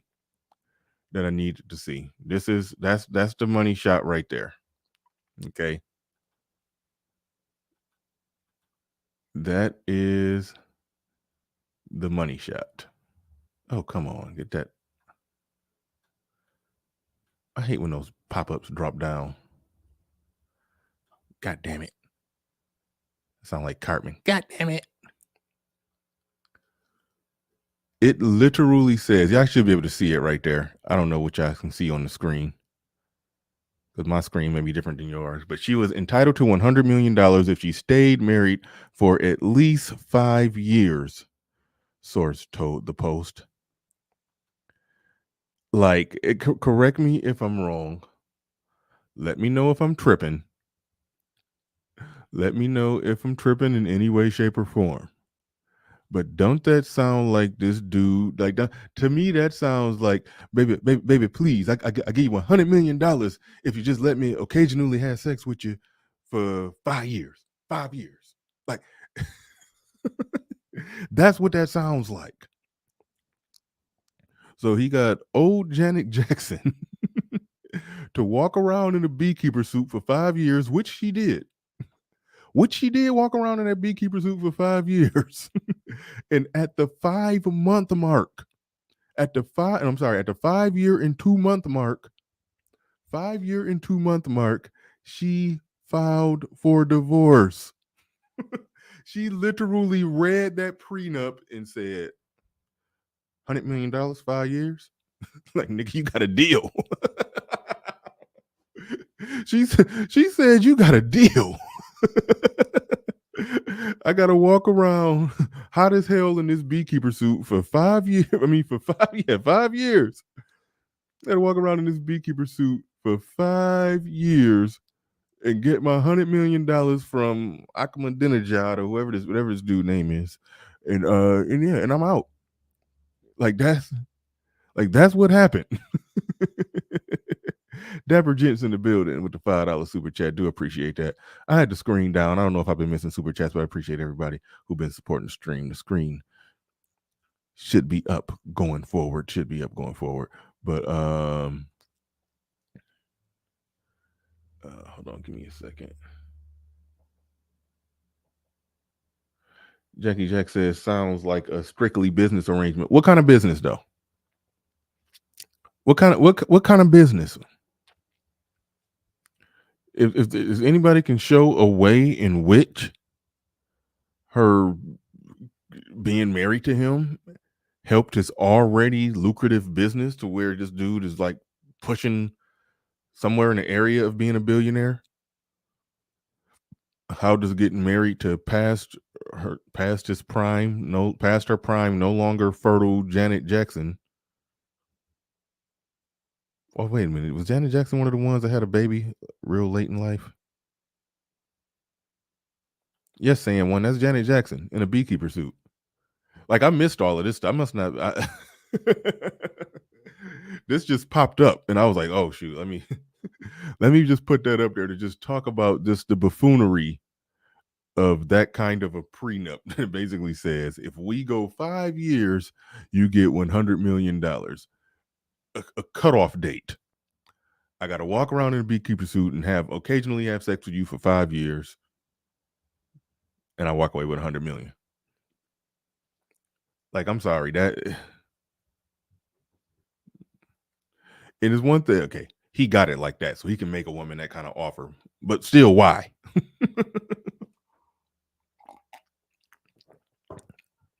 But why? Oh man. Yeah, man. She had a minute clock. Her clock didn't even count days, hours, months. No, that thing clocked minutes. She was ready. Somebody's saying she had a baby. I think that may have happened as well. I don't know. I just found that funny. I just found the wording of that very, very funny. And when I saw her in that beekeeper suit, I just had to put it on the screen.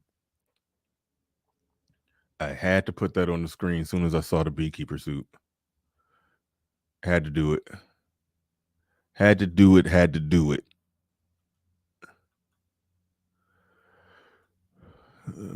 Shoot. We are at the 1 hour and 30-minute mark. Link is in the chat. Link is in the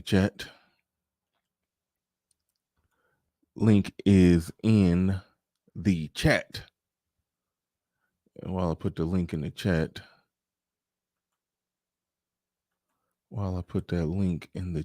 I can. Where was that? I could reach for something else real quick. Because that's like I told y'all, I had. Oh, thank you, Christian, for sending me the email. And thank you, Toya, for sending me that email. And I am looking for something. Bear with me 1 second. Hold on. I got to get these transitions. Quicker. That's why Fresh and Fit play that little thing. They push the button that and then they transition to the next thing. But damn it, I cannot find what I'm looking for. Okay, here it is.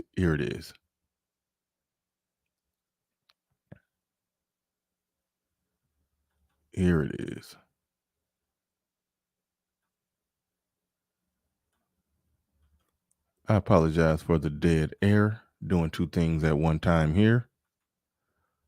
But slowly but surely, I will be pulling up what I'm looking for.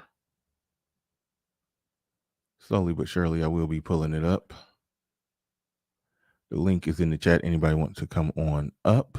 The link is in the chat. But otherwise, we're going to move into one more thing. Oh, shit. Okay. All right. I regret to inform y'all that OGJ Speed has taken the link. I do regret to inform y'all of that. We're gonna see what the hell happens here. Let me put on some earbuds. What kind of old drunk ass laugh was that? Hey, what's going on? How the hell are you, Mr. Menard? I'm good, man. I'm good, man. Hey, How that's you some doing? high draft choice of pussy, ain't it? $20 million a year. Yeah. I was like, what in the hell? Yeah, that's 20 million. In 5 years, that's 20 million pops a year. Mm-hmm. That's grade A right there. Hell, any basketball, football player take that first high draft. Well, see, here's the thing. An old fool like yourself, you had the money. You're going and pay for it. You're going and pay for that, wouldn't you? It had to be like 20 million people. That kind of shit, it would be no single person can get that. I had to go on the damn Playboy Mansion if it's still open. Got them pull out some old ghosts or something. But that kind of money.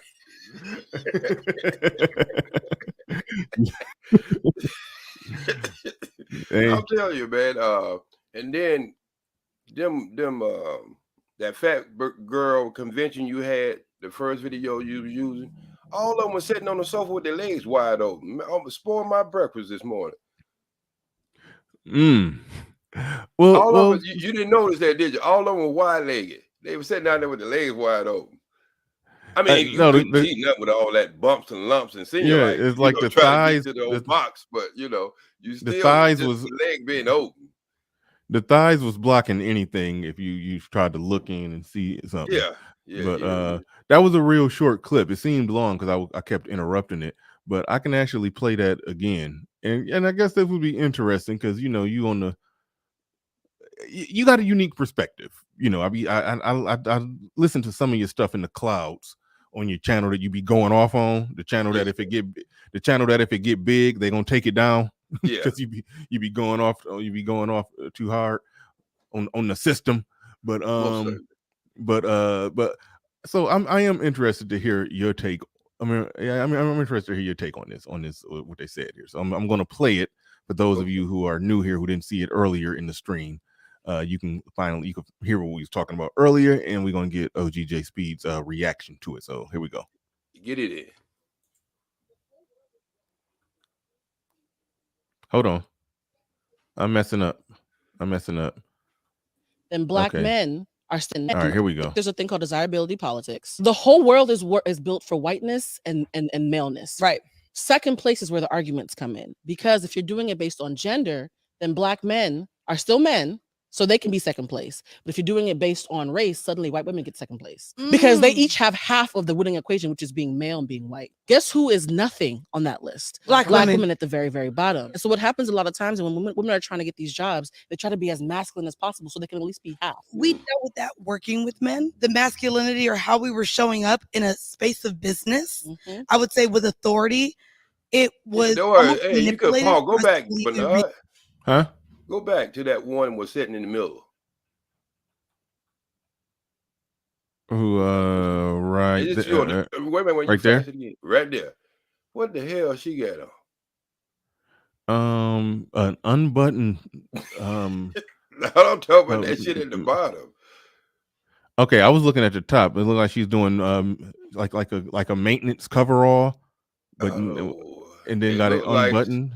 It looked like some material was left over from a designer for a house for curtains. But no, if you look right there, it's a dress she's got on like a little dress. That's what I'm saying. Look right there and look right there. She got on a little dress. I'm just trying to figure out why she put the 3X button up over it. That's the part that I don't understand. Well, I can get with the big top, but the medium dress she got on. You would rather a woman in a big ass shirt other than a medium dress? Well, look what she got going. Her knees is bigger than goddamn Dick Buckles. Dick Buckles? You know who Dick Buckles was? Number 51. Oh, Dick Buttkiss. Yes. I know who Dick Buttkiss was. Okay, well, look how big her knees is. Her knees is bigger than my thighs. Yeah, a lot of these women be having big legs nowadays. That's the thing. I mean, her knees is so big you can't even see that it's supposed to be a knee. Just looking at that one. That is a marketable attribute in today's dating market. Big legs. I didn't know that. Yeah, big legs. Come on now, you know you mess with the big women. No, I don't. Look, I don't mess with any woman that I could consider her having potential of carrying chicken wings and cornbread in her purse. If you think it's a possibility that she's carrying chicken or cornbread in her purse wrapped in a napkin, no, I don't deal with them.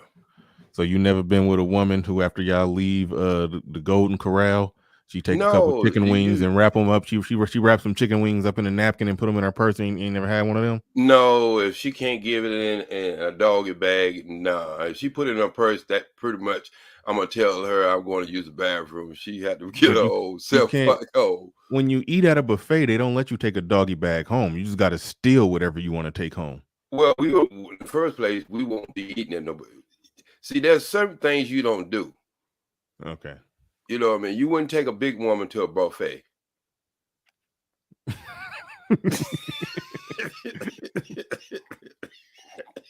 Why would you? That's like putting an alcoholic and making him the bartender.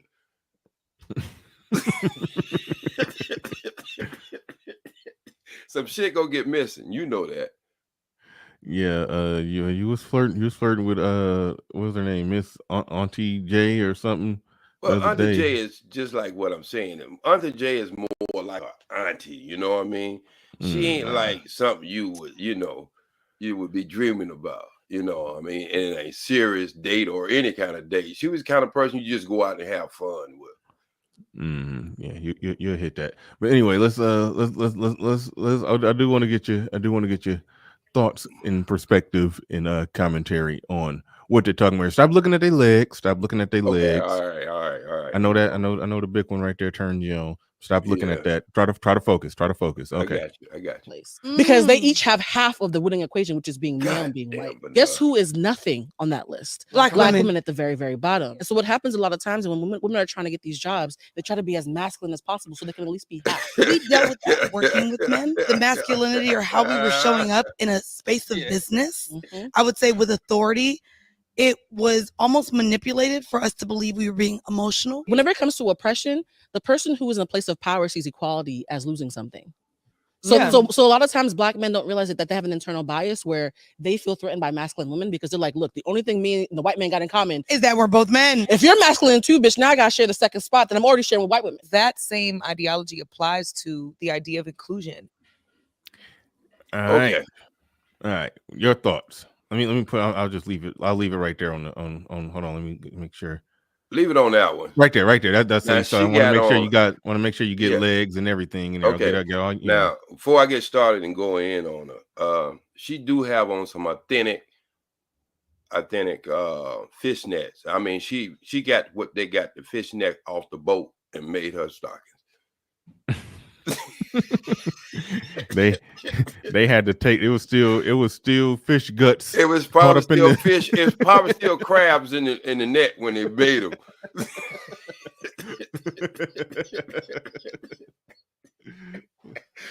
Well, at least she got a cut where the knee supposed to be at. You see that? Yeah. Well, she got that pillow. I'm not gonna say that pillow was hiding. She got that pillow there to hide the stomach. Man, we want to get into the commentary, okay? Quit being obsessed with how these women look. Now, all right, y'all bullshit to the side. Okay, now listen to what she just said. She just said that the men don't want to be dealing with a masculine woman. Well, who do? I'm just saying to myself, if you go date a woman who's masculine and got the same traits you do, it's like, what the hell is your job? So I'm like this. When it comes down to conversations like that, sometimes I think women just don't even know what they be saying. I mean, she could have said a lot of things other than that. But this is the problem I have when women say they're strong. Cars supposed to be strong and women supposed to be pretty. Okay? Mm-hmm. I mean, I just don't understand that, why they want this strong thing going on. And I know what they're trying to say, but it seems like they could get a better word than that. Even somebody who fucks up the English language as well as I do, I would get a better word than that. You know what I mean? But Well, what's your thoughts on the part that you said about society's preference for white and maleness? But so black men have the male part covered, white women have the woman part covered, but black women at the bottom, they don't got the white or the male, and so that's so that they're basically saying they're a double, triple, quadruple victim. Like what's your thoughts on that part of it? Well, I think that she's living in delusion. How so? That's number one. I think they're totally living in illusion because let me just be honest, and I hope this don't hurt nobody. If I was on my regular channel that I don't want nobody to know about, well, I believe in that saying. The only free people been in America is the white man and the black woman. Damn. So how do you even come up with that concept? Because number one, the white man did his woman just as worse as any woman been treated all over this planet, because he sees her as no threat, and he most certainly sees the black woman a threat. But he has one benefit with the black woman he don't have with the white woman. He know the black woman can make the black man weak because she is the closest thing to him. So she has always had benefits that a black man would never get in the first place, because she can kill two birds with one stone, herself and the black man. Damn. See, I wasn't sure where you was going to go with that, because sometimes you do be coming over here with your cape on, but I had a feeling because I had a feeling that you probably was going to go somewhere in the area of that route. But explain or elaborate on that a little more. The aspect that that those are the only two that's free, the white man and the black woman. Elaborate on that. How is she free? Well, let's just take it from the beginning. The white man showed his woman a long time ago that he'd be willing to burn her ass on the cross if she didn't keep herself straight. And so that put fear in them for a long time. Matter of fact, they weren't even crying about voting because they were so damn scared. So when it came to the black woman and the black man, the white man looked at the black man as the biggest gun on the ship. Well, he didn't really want to go to war with him physically, hand to hand, or physically with the black man. So he said, let's come up with this strategy. What we can do is take what is close to him. They looked at it like, what is the weakest link in a chain? And then you take that, you can get away, you can just destroy the strength. So the weakest link in the chain was the black woman. And so what he did was say, well, she's the closest thing to associate that he really care for and he really loved. And if we take her and turn her into something that we want to control and could control, then she would control him. And I'll just show you how this worked. Back in 1980, I went to get 1980. I think it was 84. I went to get my first house.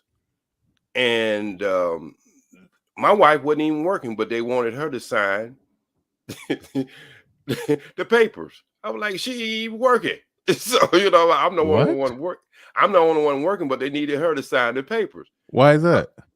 This is why I'm going to tell you.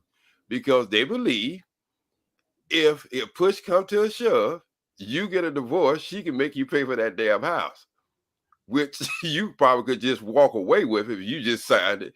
But she's going to make sure your ass pay for that house because she wants to stay in it. Wow, that's some feminism for you right there. That's right. So, back in the day, they had shit like that going on. And another thing. Look we can just see this in plain view. Come on, Bernard.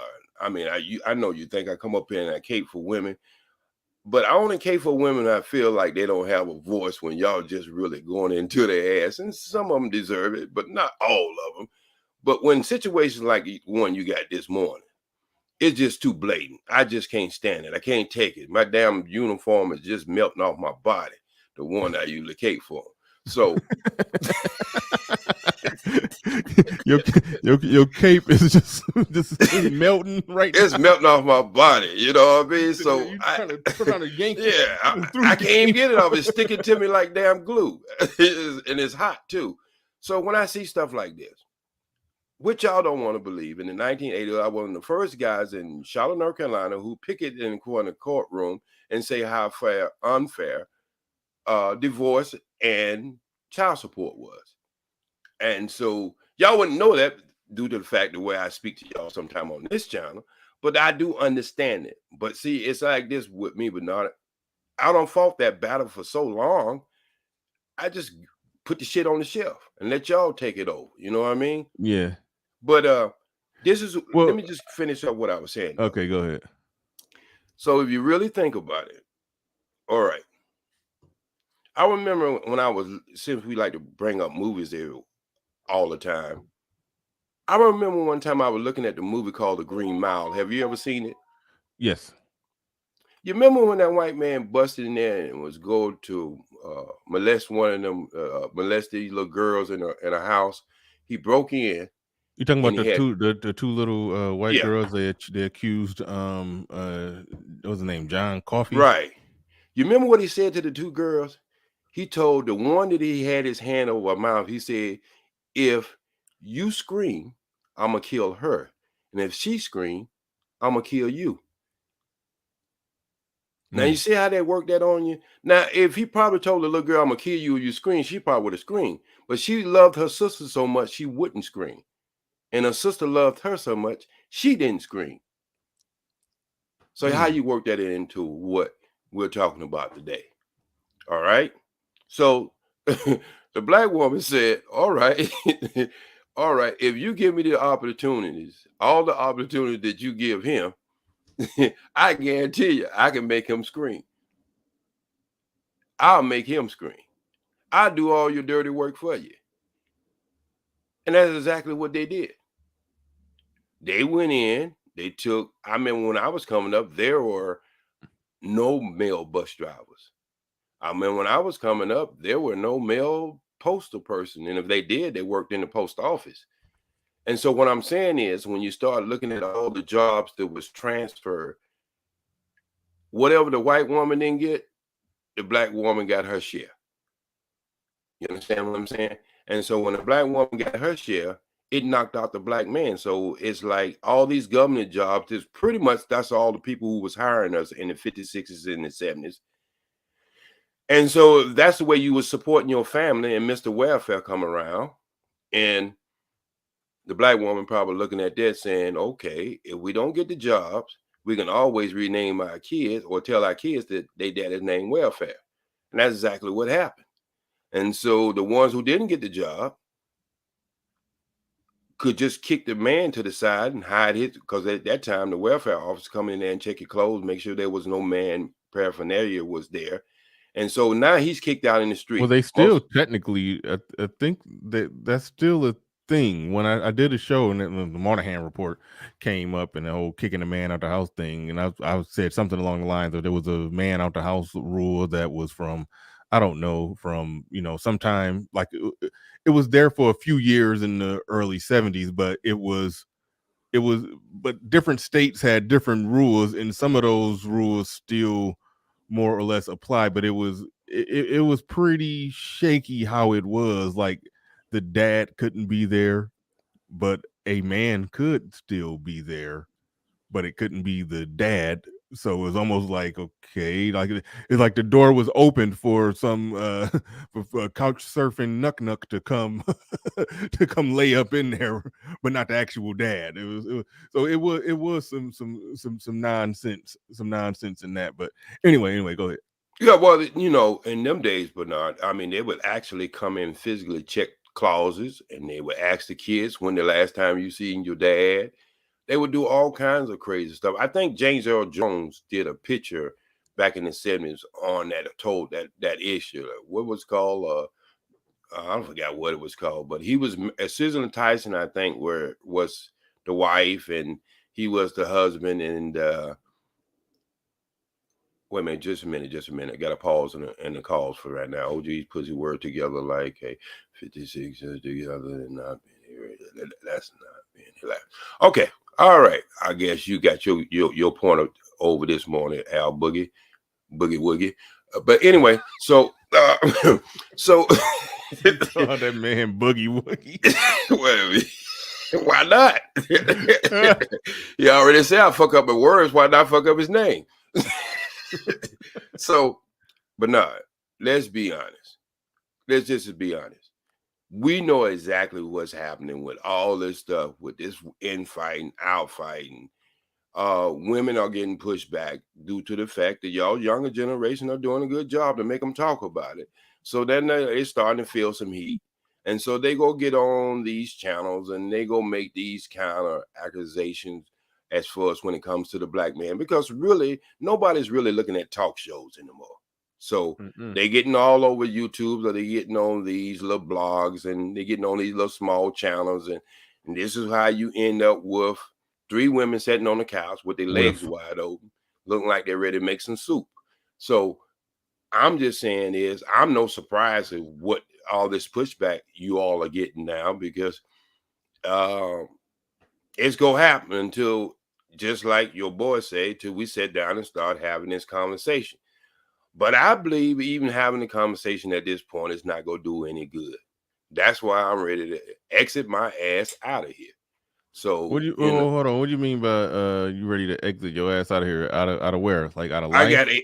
I got 8 months to be here. So to be y'all alive? can have this bullshit. And I don't think it's gonna ever change, because I don't think women go change.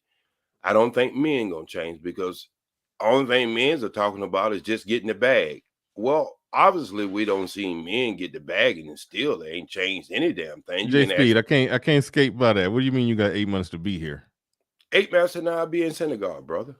Okay, I know what you was talking about. I mean, hell, you OG, you are at an age when you say I got 8 months to be here. I'm thinking the doctor gave you 8 months to live. Like, you gotta be specific. No, I mean, I'm thinking you're dying.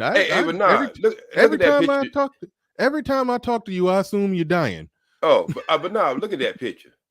What? Look at that picture you got up there. That's the one me, of you? and I took that picture this year.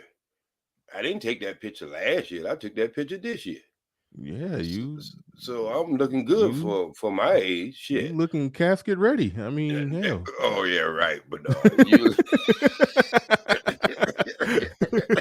I was giving you the joke of the week with that shit. You look like you got that. They put some of that funeral home makeup on you. No, that's just that was the day I washed my face that day. But no, I don't wear the makeup. Now there are a lot of brothers on the internet I'm seeing now wearing makeup now. No, cut it out. No, there are a lot of brothers, I can tell you right now, wear a lot of makeup when they cam up. You gotta understand, I was in the business for 30-something years. I know makeup when I see it. So they be rocking that. I know you saw that Little Richard movie. They be rocking that Pancake 42. Oh yeah, no, they don't get good with it. They got the dusty looking makeup, and it makes your face look what they used to call it, matte look. It gives you that matte look. So they got that dusty look, and I mean these brothers got full beards, and they wearing makeup. But you can just look at it and see it. But let's get back to the oversized lovers.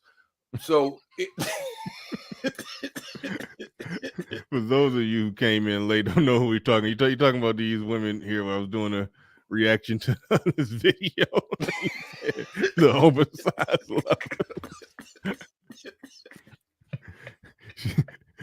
big ass talking about white black men intimidated by her. Well, if you wearing more than the middle of God, it has nothing to do with your brain power. It has something to do with your size.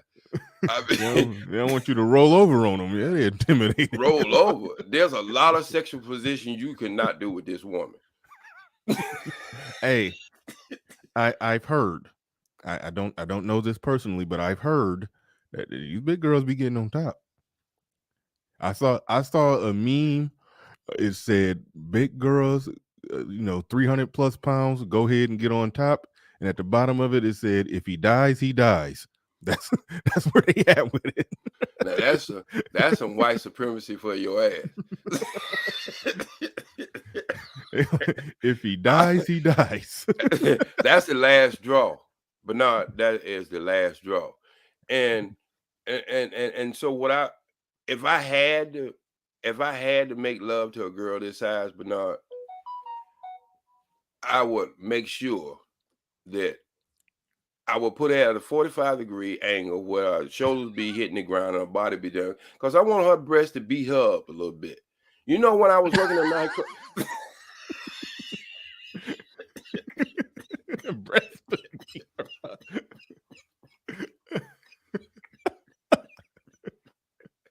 You know, when I was just coming out and working in the strip club, there was a man who sued a girl with breasts about that size for it did something to one of his eyes where he could not see correctly out of his eyes and stuff. He actually sued the club and won the money.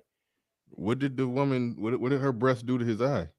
Well, you know, it might have been one of them ones that, you know, that looked like a grapefruit in a sock. She probably had one of them that surgery in a sock. Yeah, you ever see a grapefruit? Or put an orange in a sock. You see how that would look? Oh, okay. So that's when you know them first surgeries they was doing with the breasts, they was really jacking them up a little bit. But anyway, so I guess she was in the club and he was having a table dance. Well, you know, they used to call it a lap dance. I don't know how it became a table dance, because this big girl right there, none of them girls right there really could get on the table. It was really called a lap dance. All right. So I guess she was sitting in his lap, just like you just said. It was told the big girl to get on top, and she shaked her shoulders around, and one of them grapefruit in the sock hit him in the eye. Oh, yeah. Damn. Okay. And he sued her. I mean, you could Google it now. He got a size of award from that incident. You know, so. But I warn any of you little guys who want to be a thrill seeker, don't try to let a woman that size like that get on top of you. It could ruin your life. Well, matter of fact, it could end your life.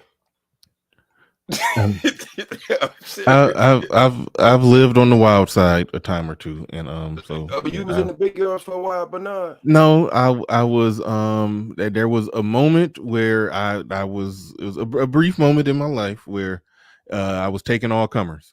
Anybody who was ready to go could get it.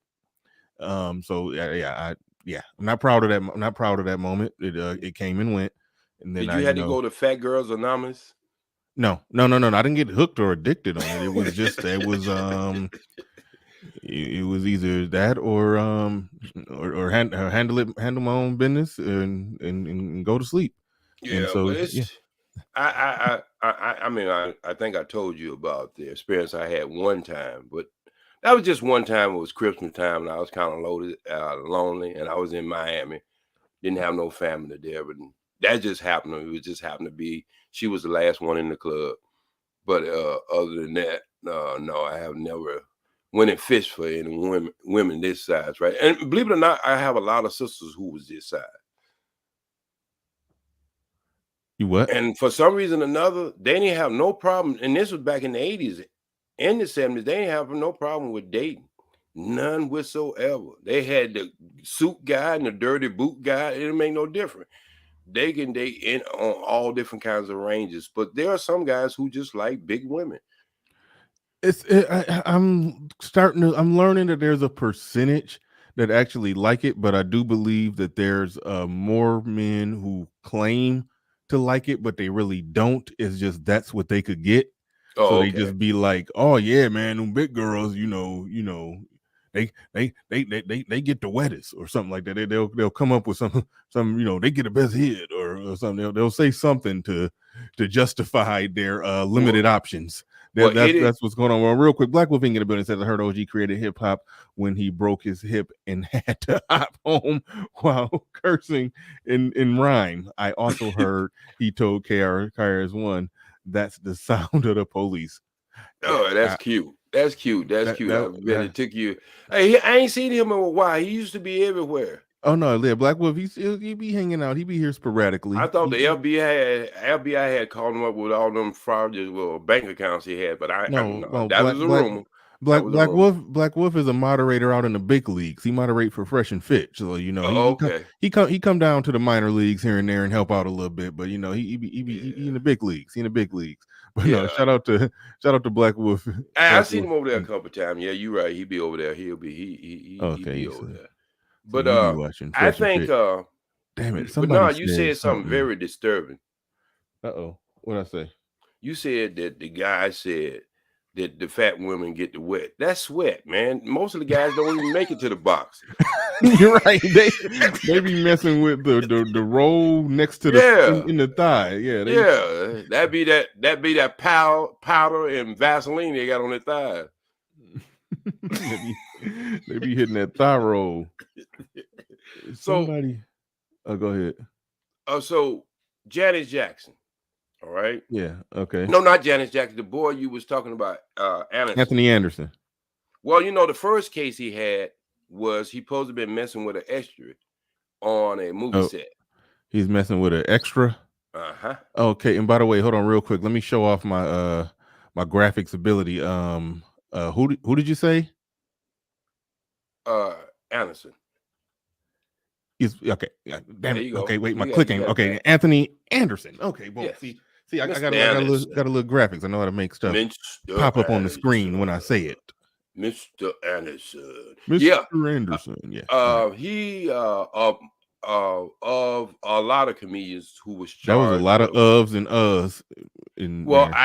I was trying to keep names out of it, so I had to slide that in there, right? You talking about comedians? Like if they celebrities, you can talk about them. Nobody care. I have inside information. So okay. I forgot. You know what I mean? I don't want to be a snitch. All them names you be dropping of people you supposedly know. Even though you showed some receipts on using that video with Vivica Fox back in the day. I mean, you think I really some receipts on that? Hey, you think I really hate? You think I really hate Chris Rock? I was in his movie CB4, so I don't really hate the guy. Is that clip on the internet of you and CB4? Yes, it is. But no, anything I bring up, you can. I got clips, pictures, whatever you need, bro. Whatever you need.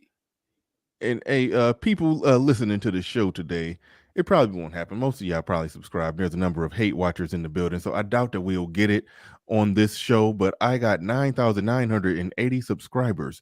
So if you are watching and you're not subscribed, if 20 of you can hit the subscribe button and put me over 10,000, I would greatly appreciate it. Let's see if we can get that subscriber count to move while I'm gonna let OG ramble for a little bit, but I'm going to try to find direct me how to find that CB4 clip. You can find that CB4 clip. That's when the Chris Rock come to the door, the police butts in. I'm the one with the suitcase and the money who lays it on the table with a brown suit and black hat on. I know, but what should I type in to get that? You go on YouTube and CB4. That's the biggest scene in the movie. Okay, so I just type in CB4. Yeah. Scenes or whatever, it'll pop up. I got a picture of it. I can bring up and show you. I mean, it gotta be something specific. I gotta type in to just make put that CB4 down, man. Scenes from the movie. Scenes for the movie. I typed in CB4, but I'm not getting nothing that looked like what you described. Okay, let me do the same thing you doing while you doing what you doing, because I got 2 screens too. You ain't the only goddamn person got 4 and 5 screens. Let me see. Okay. All right. CB4. Hey, what's going on with old man? I ain't seen him since the last time you asked him what the hell was going on. He hasn't taken the link since then. That's about the most I can say. Hey, this would be a good one for KFC, the one you're doing this morning. He's been popping up. Yeah. The man who made Mode 1. Oh, ARC. Well, you know, I'm gonna call him the chicken man because I seen him. Let me see what I got, Bernard. I'm gonna see. I know that. You know how to. Hold on. Let me unshare my screen. Okay. I got a screen share going on in the back. So let me stop that. Okay. Now, if you know how to, I don't know if you understand. I know I do all that. As soon as I get it, you just keep talking. As soon as I get it. All right. Cool. So yeah, as soon as he get it. soon as he get it, we're gonna pull that up. And for whatever reason, he For called whatever ARC. reason, y'all never be believing me when I tell y'all something. No, I just like to see it. I just think it's funny when you be dropping all them names, and then every now and then you could prove it, and then so I'm like, oh, okay, you got the proof. Go ahead and drop it. Well, I have never dropped a name. Broken clock, right? Once twice a day. But no, I am genuinely curious of your scene in CB. You know that movie was before its time, right? No, because I CB4 is one of those movies I kind of saw, but I didn't really watch it. So I need to go back and really I need to watch it as an adult. Well, I shouldn't say as an adult. What was I a kid when CB4 came out?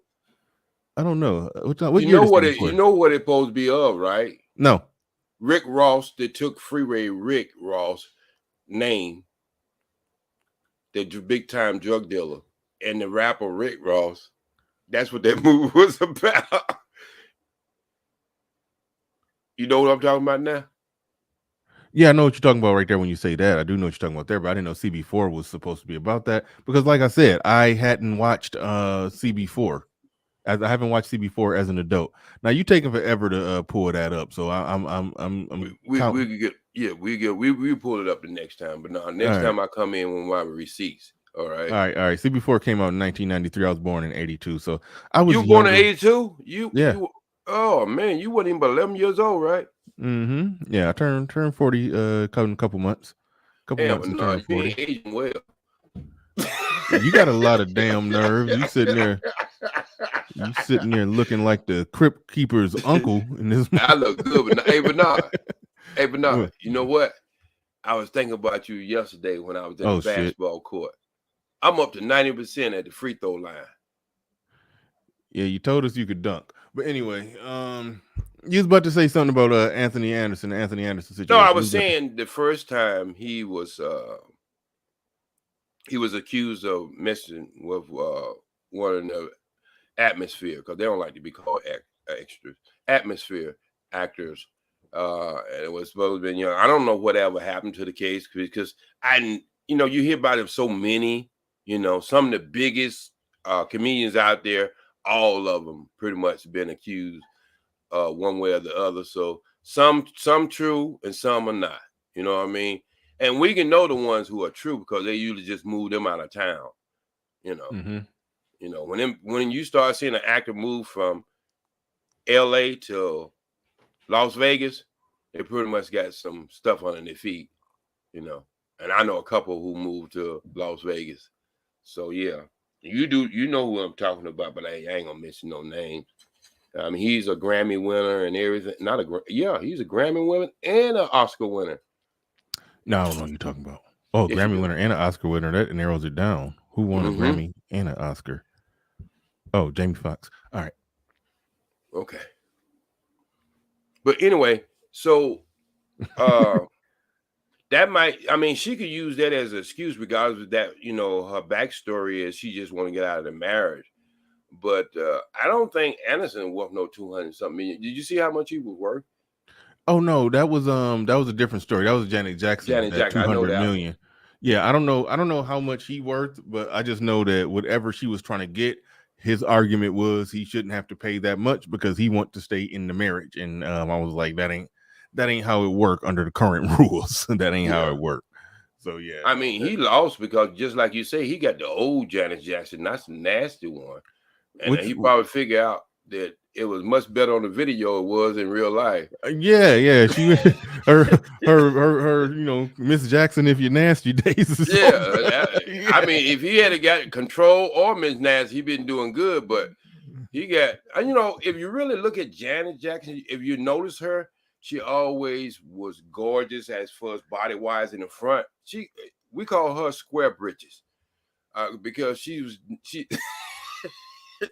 she never really filled out the back, right. Are you serious? Yes, it was never looking right. No, you tripping. And Poetic Justice. Poetic Justice, and in that that I Get So Lonely video. Look, Bernard. He was looking good. Look, Bernard. She got a picture on the internet, over the web. I won't say on the internet, where she's getting a massage, and you can see it just something ain't right about that. How recent was it? It was like way back in the day. This is way back in the day when Eve was trying to figure out what she wanted to be with a man or a woman, you know. So it was way back when she's supposed to be hot, you know. So a lot of them guys probably don't seen that on Pornhub, you know, Janice Jackson naked, and then that make you smile. You ain't got no stock in Pornhub, baby. But if you had got some stock in Pornhub about 15 years ago, you'd be a millionaire by now.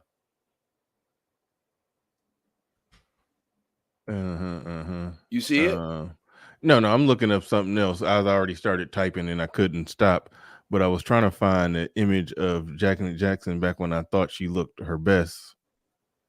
You know, if you ever notice, Bernard, black women don't wear outfits or swimming suits that go what they call the high hip around the thigh. It's the reason why black women don't have to wear high hip cuts around the thigh is a delusion. It gives you a delusion that the person got to ask. White women wear high cut around the hip on the thigh. Black women can wear full. Well, I'm no fashion expert, but I do like when women wear it higher, or you know, I guess I didn't know what it was called until today, but higher hip. I don't like when they pants are like kind of or like low cut, and like they made like some low riding jeans where like the pants stop like right just slightly above the butt crack, where they mess around and bend over the wrong way. They got plumber's crack. I don't like that. I like the No, I was mostly talking thongs, like when they panties, wear pants, all of it should be pulled up. Right. With as much of a wedgie as possible. No, I was saying like the swimwear or underwears, when it's cut high on the thigh, on the outside of the thigh, it gives you an illusion that the person really got a big ass. That's why white women wear that type of swimwear. So when black women wear that, that means something ain't right with the ass. You understand what I'm saying? I understand what you're saying. I just disagree. Ain't nothing wrong with wearing what Jackie Jack just corrected you. She said it's called high waist. I like higher waist. Well, Jackie would probably know that because she would wear it. I mean, but I just call it what I see it. So Jackie, there's no disagreement in that. Let's talk. Let me tell you how savage Negroes are. When I just did a campaign to get people to go ahead and hit that subscribe button to get me 10,000 subs. You lost. Want to know what it went up to? I lost 2 subs. That's how savage Negroes are. I mean, if some watching, like at any given moment, 25% of the people watching are not subbed. You know, sometimes 50% of the people watching are not subbed. So not only did the people who watching said, nope, I ain't subbing, but some of the people who are watching who were already subbed before today said, nah, nope, I'm good. I'm jumping off this. Well, I sub you on all 20 of my channels. I appreciate that. I make sure I always give you at least about 6 thumbs up a day. But you know, someday you got your ass. Let me tell you something, Bernard. I was on somebody else's channel, and I ain't know that. What's his name? I don't know who you're talking about. Huh? I said I don't know who you're talking about. He say he helped you in business wise as far as your studio and all that stuff. What's his name? Jonathan. Oh yeah, me and JB, yeah, we do business together. We got a whole website app coming out that's gonna have all the streaming capabilities of YouTube, and we partners in that, and we in cahoots and collaborating with each other on everything. He's a good brother. He great brother. Yeah, as far as business wise, I got a LLC and everything, and he owns a small piece of that, and the site that we all in. Well, what I'm saying, he's a good brother, which we disagree with each other, you know, the way we each other think, but he's a good brother. I gotta tell you, he's a good brother, and I'm pretty sure he got some things where he probably hit a lot because he's from Haiti, right? So I understand why some of the pushback he give.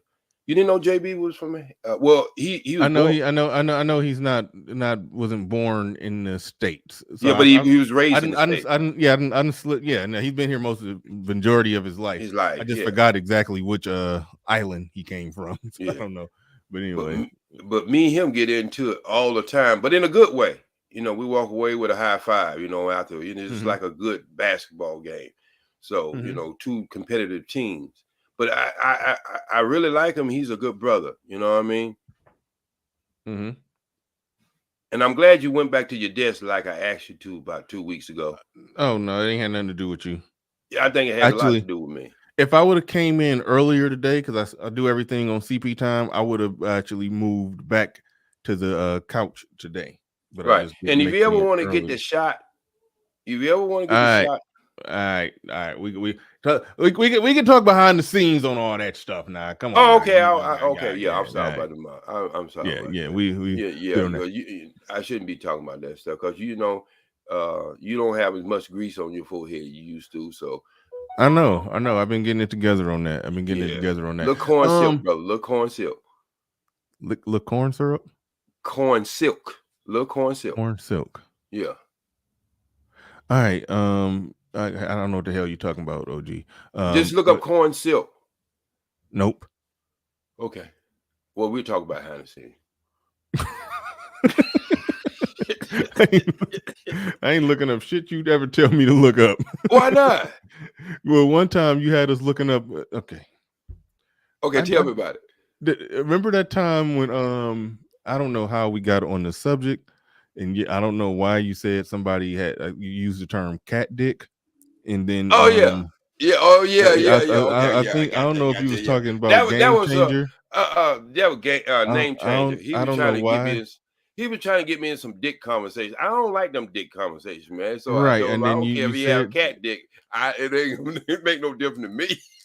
And then so you had us Googling cat dick on the air, and you put the picture up there. Did you get a strike for that? No, I put the picture up and then I ended the stream. Yeah, it did. It pretty much turned everybody's stomach. Oh man. That was the weirdest stuff ever. Yeah, I remember I wrote a joke from one of my cousin Al Tuma, and that's when the first time I ever used the word cat dick. All right. You're being asked here. Let me make that bigger so I can see it. OG thoughts on. Okay, he just needs somebody to talk about this. Go ahead. What? Thoughts on Christian Obumseli. I think that's his name. He's a guy who was dating the white OnlyFans model who, for some reason, stabbed him. Yes, he was stabbed. Yeah. Your thoughts on that? I really don't got too many thoughts on that. The only thing I could probably have thoughts on when it comes to that is like everybody else's reaction to it, because I know everybody else is probably reacting real stupid to it. Mm-hmm. So, but anyway, I guess you can give your thought. Wizard X been trying to get me to talk about that, so you can go ahead. I guess I'm gonna do the reversal. I don't know what everybody else thinks, but using my shit is reversed anyway. Life is the life, man. I mean, we can sit down, we can try to belittle it, regardless if she says she loved white men or whatever. That still was a life. You know what I mean? And I've been around people who don't want to date black men. I've been around people who don't want to date black women. That's their choice. It's not my choice, but that's their choice. And I don't think just because she was a little sore about relationship with black guys that she should have harm come her way. I know some of us think like that, but I don't know how we can think like that, because that could have been your sister. I have been close to people in family, had family members who wanted to date outside their race, and that's all they dated. That didn't make me hate them. It made me think whatever happened to them, traumatic experience or self-esteem or whatever it may be, to make people think like that. But I think we go too far when we want to say to people who lose their life, I told you so, especially in something like that. Yeah. That's that's more or less where I'm at with it. It's a tragedy, man. Exactly. It's a tragedy. But I will say this: for someone who does something like that, I hope his life is just as tragic. Well, hold on, no. So you got the facts mixed up. and somebody was actually correcting that in the chat room. Oh, well, it was a her or the him? facts mixed up. It was she killed him. Yeah, okay. So now that changes your whole perspective. Now he's like, that's what he get for messing with that white woman. No, believe it or not, I mean, somebody would think I was saying it's still a life or not. Okay, I shouldn't have said nothing. I should have just threw out the information and just sat back and was waiting for your energy to change. No, it's still wait a minute. It's still a life. You know what I mean? Yeah. Regardless of my first choice is always going to be a black woman because every cell in my body says that's the team I'm on. I know Pablo coming up, People Bryce is coming up now. He would highly disagree with me on this last statement I just made, but that's okay because he has his own journey and I have mine. And so I'm going to let him have his, but there's always tragedy in whatever you might do, even the things that, he likes to go, cross seas. And I've been looking at videos for the last 6 months about some of the tragedy that happens over there in cross seas and the changing with women over there, that sometimes them situations are set up and awful things happens over there. Not saying that Pablo would ever do that. He don't seem like he's a non-threatening guy. He wouldn't do anything like that, but I'm saying it makes it more. And how many indirect, subliminal, subversive jabs you about to throw at Pablo before I? No, I'm just saying. I'm giving his most respect. I'm giving his most respect because I think he's always been considered to me a non-threatening guy when it comes to down things that happen in them countries. He know what I'm talking about. So look. I actually came up to give Brother J Speed his props and how much I agree with everything that he said. Yeah, I really do. Beforehand, he kicking out some wisdom today. I'm shocked and amazed. Right. But I don't know why you be shocked. A clock could be right even if it's broke twice in 24 hours, right? But no, J Speed, you giving out some good game today. I got nothing but praise for you today. That's why I came up, man, just to extend the olive branch. All right, thank you, man. I know Bernard don't tune into my channel. He ain't supposed to know what channel it was, but some kind of way it went over there, and he see exactly what I really talk about when I'm not acting a fool or I was just about to say when you're not clowning over here. You clowning and acting a fool. And I think I try to bring the entertainment over here. And a lot of people be thinking I be serious about a lot of stuff, but they don't understand me exactly. That's the comedian part of me, that I just take things sometime and just go on get people all edged up to see, and sometimes I even get loud like I'm edged up and they fall right into my trap, Well, J Speed, I have a request. Yes, sir. We need to do a show. You need to do a show with Bernard. J Speed's real Hollywood stories. We got to have a show with it. I like it. I got a lot of them. J Speed's real Hollywood stories. I think you got more in the bag that you're not telling. Oh yeah, a lot of them bad, and some just as good as bad ones too. About Hollywood. Now, when I tell my story, I have the right to tell my journey, so I don't mind including people's names in, because I'm not going to hide their names because they were part of it. Then I'm gonna just let the name go. Yeah. No, God damn it, we doing that. Charlie Murphy was good. I mean, to me, as a person, Charlie Murphy was, for the short period of time I worked on that movie, he was an excellent person. And Isaac Hayes too, he was in that movie too. So I got to work with Isaac Hayes in that movie. So there were some decent people, and it's kind of crazy that Bernie Mac and Isaac Hayes died with similar things on the same movie. That once they did the movie was over, they both died I think within a week. And so that was kind of strange to me. You're talking about that movie, Soul Man? Yeah, Soul Man. That was a funny ass movie.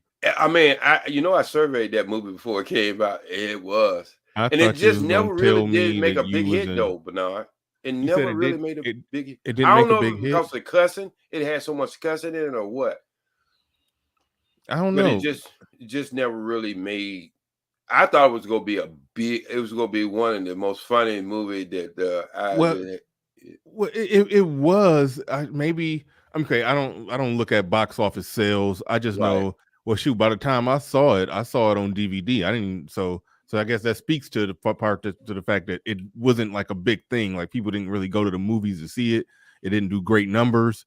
But anybody who popped that DVD in got a good laugh out of that one because Sam Jackson and Bernie Mac, those are two of the best, most prolific cussers in the history of cuss words, and they was doing some serious cussing in that movie. Oh Like, yeah, it was Harlem Nights level cussing right. each other out in there. So yeah, they killed that movie. That movie didn't get nowhere near the props it deserved.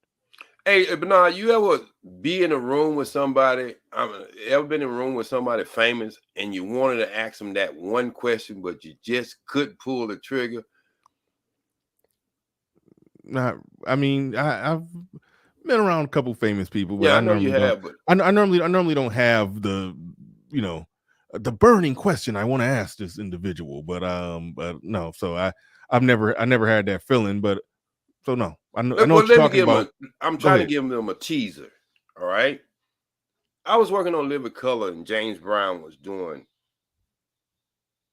and he came in there with his entourage. His entourage was bigger than Hammer's, and people didn't know. And I always wanted to ask James Brown, why did he give Hammer the glove and not give it to Michael Jackson? He gave Hammer the glove? Yes, he gave it to Hammer. He didn't give it to Michael Jackson. You didn't ask him? I wanted to, man, but you know, when you work in these circus, I mean, when you work in this sector, you don't supposed to infringe on, with them, bombard them. Yeah, you can ask for a picture or whatever, but I ain't never been into the picture thing. But I wanted to ask him that question, man. I was like, why did you? I understand he gave him the good. Hammer even made the video about when he came to the Godfather, and the Godfather gave him the glove, and he was sending back to Earth, and he told him to do something well with it or something like that. And even though Michael Jackson and James Brown, everybody thought they was real friends, but they really wasn't, because I think James Brown said something like, they take my steps and they turn it into their steps, like they didn't get it from me. I was just about to say that was the reason why. James, Right. me and as you call him, KFC, me and ARC, Alan Roger Curry talked about that, how James Brown, he was mad because he felt like he didn't really get his OG respect. They started talking about how, Michael Jackson's the first one to ever, could just really sing and dance at the same time like that. And James Brown, like, what the hell? And, so he felt some type of way about it, mostly because of the way that the media portrayed it. Like Michael Jackson was just the original first of his kind. And James Brown was like, nah, I'm the original. He stole my shit. Yeah. But shout out to ARC. But yeah, so well, James Brown was the most sampled artist on this planet for hip hop and rap. I didn't know that. Okay, your woman calling you, man. No, that's one of my clients. What's going on? Can you order me a new ABC card? Okay, I will. Thank you. JB, could you order me some food, Daddy? What she say? No, she want me to order. She want me to go and order an EBT card. That's something you got in California. Yeah. Okay. Yeah. But anyway, so you understand? Mute up when your sugar daddy shit is. No, this is one of my. This is my clients. I got 32 clients up in. Y'all don't think I'll just be playing it. I ain't playing this. I'm living this. Yeah, that's one of my clients. Hey, but anyway, that's a teaser right there. That just to show you that people. I don't think that's a good teaser. This is a good teaser. Working at WJIV at the age of 16 in the mailroom, and seeing a young man sitting down there biting on his nails, and I'm saying, who the hell is this? Okay, when we do that show, I'm gonna tell you who exactly that artist was. All right, cool. We'll get into that. We'll make a show out of that. I'll send you your email, Pablo. Thanks for the good idea. We gonna get on that. We gonna EBT pimp. Yeah. I mean, you should sugar the No, you got to help. What do they call it? The sugar. We just heard the sugar baby ask you to order her some food. Like we literally heard it. You got it wrong, Bernard. EBT a pimp is a person to help a person get their food stamp card. Whatever you're calling it, whatever the price you got. They know what it is. They know what it is. And this is what we do. We help people with mental challenges to cover everything from their medical to their food and everything else. That's what you have to do when people have mental challenges. That I'm just going by just the tone of everything, and it just didn't sound very personal, whatever y'all was talking about. But all right, we're gonna you gonna put it that way anyway. See? You just couldn't let Pablo come up here and say I was a nice guy. He was pulling out the olive branch. You know what I mean? We had one of them. Louis Farrakhan, Pablo ain't got nothing. Pablo ain't got nothing against you getting food for that young lady, long as she giving you what you need in return. That's Pablo ain't got a problem with it. Boy, y'all something else. Y'all just won't let me have a good day with you. Hey Pablo, when the last time you been out the country before we go? I was in Mexico in January or February. Yeah, February. I was in Mexico. And I'll be in Colombia in June. What's his name? Little Big Mistake. You know he's trying to sue the city where y'all had that convention there. In Atlanta? Whoa. I don't know if that's okay. I'm just hearing about this today. I just found that out, and I'm going to decline that conversation. I don't know if that's actually a thing, and we ain't about to put some until I hear Lil Big Nate say it. But nah, he's suing the city. He's suing the city for making the sidewalk too close to his ass.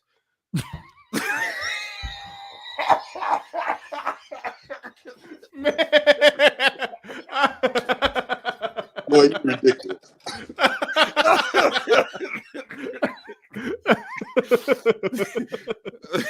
Man, I'm out of here, man. All right, all right, y'all have a good one, man. All right, but later. Take it easy. All right. Thank you, everybody in the building. That was a good Little Big Nate joke. I don't even know. You know how tall he is? He's short. Okay, I didn't. He's like my daddy short. My daddy wasn't 5 feet tall, so you know. How tall was your daddy? He was like 4'11" and a half. Damn. How tall are you? I'm 6'1" and a half.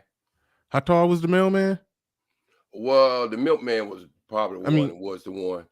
The milkman, the milkman's about 6'2". All right. Yeah. Okay, cool. He probably got the favorites of all them kids he had to give milk to. All right. We got to get out of here. All right. Shout out to Kareem W in the building with the $5 super chat. Appreciate everybody who support the stream. Appreciate each and every one of you. Thank you very much. And I gotta get an outro, but we out of here. Peace.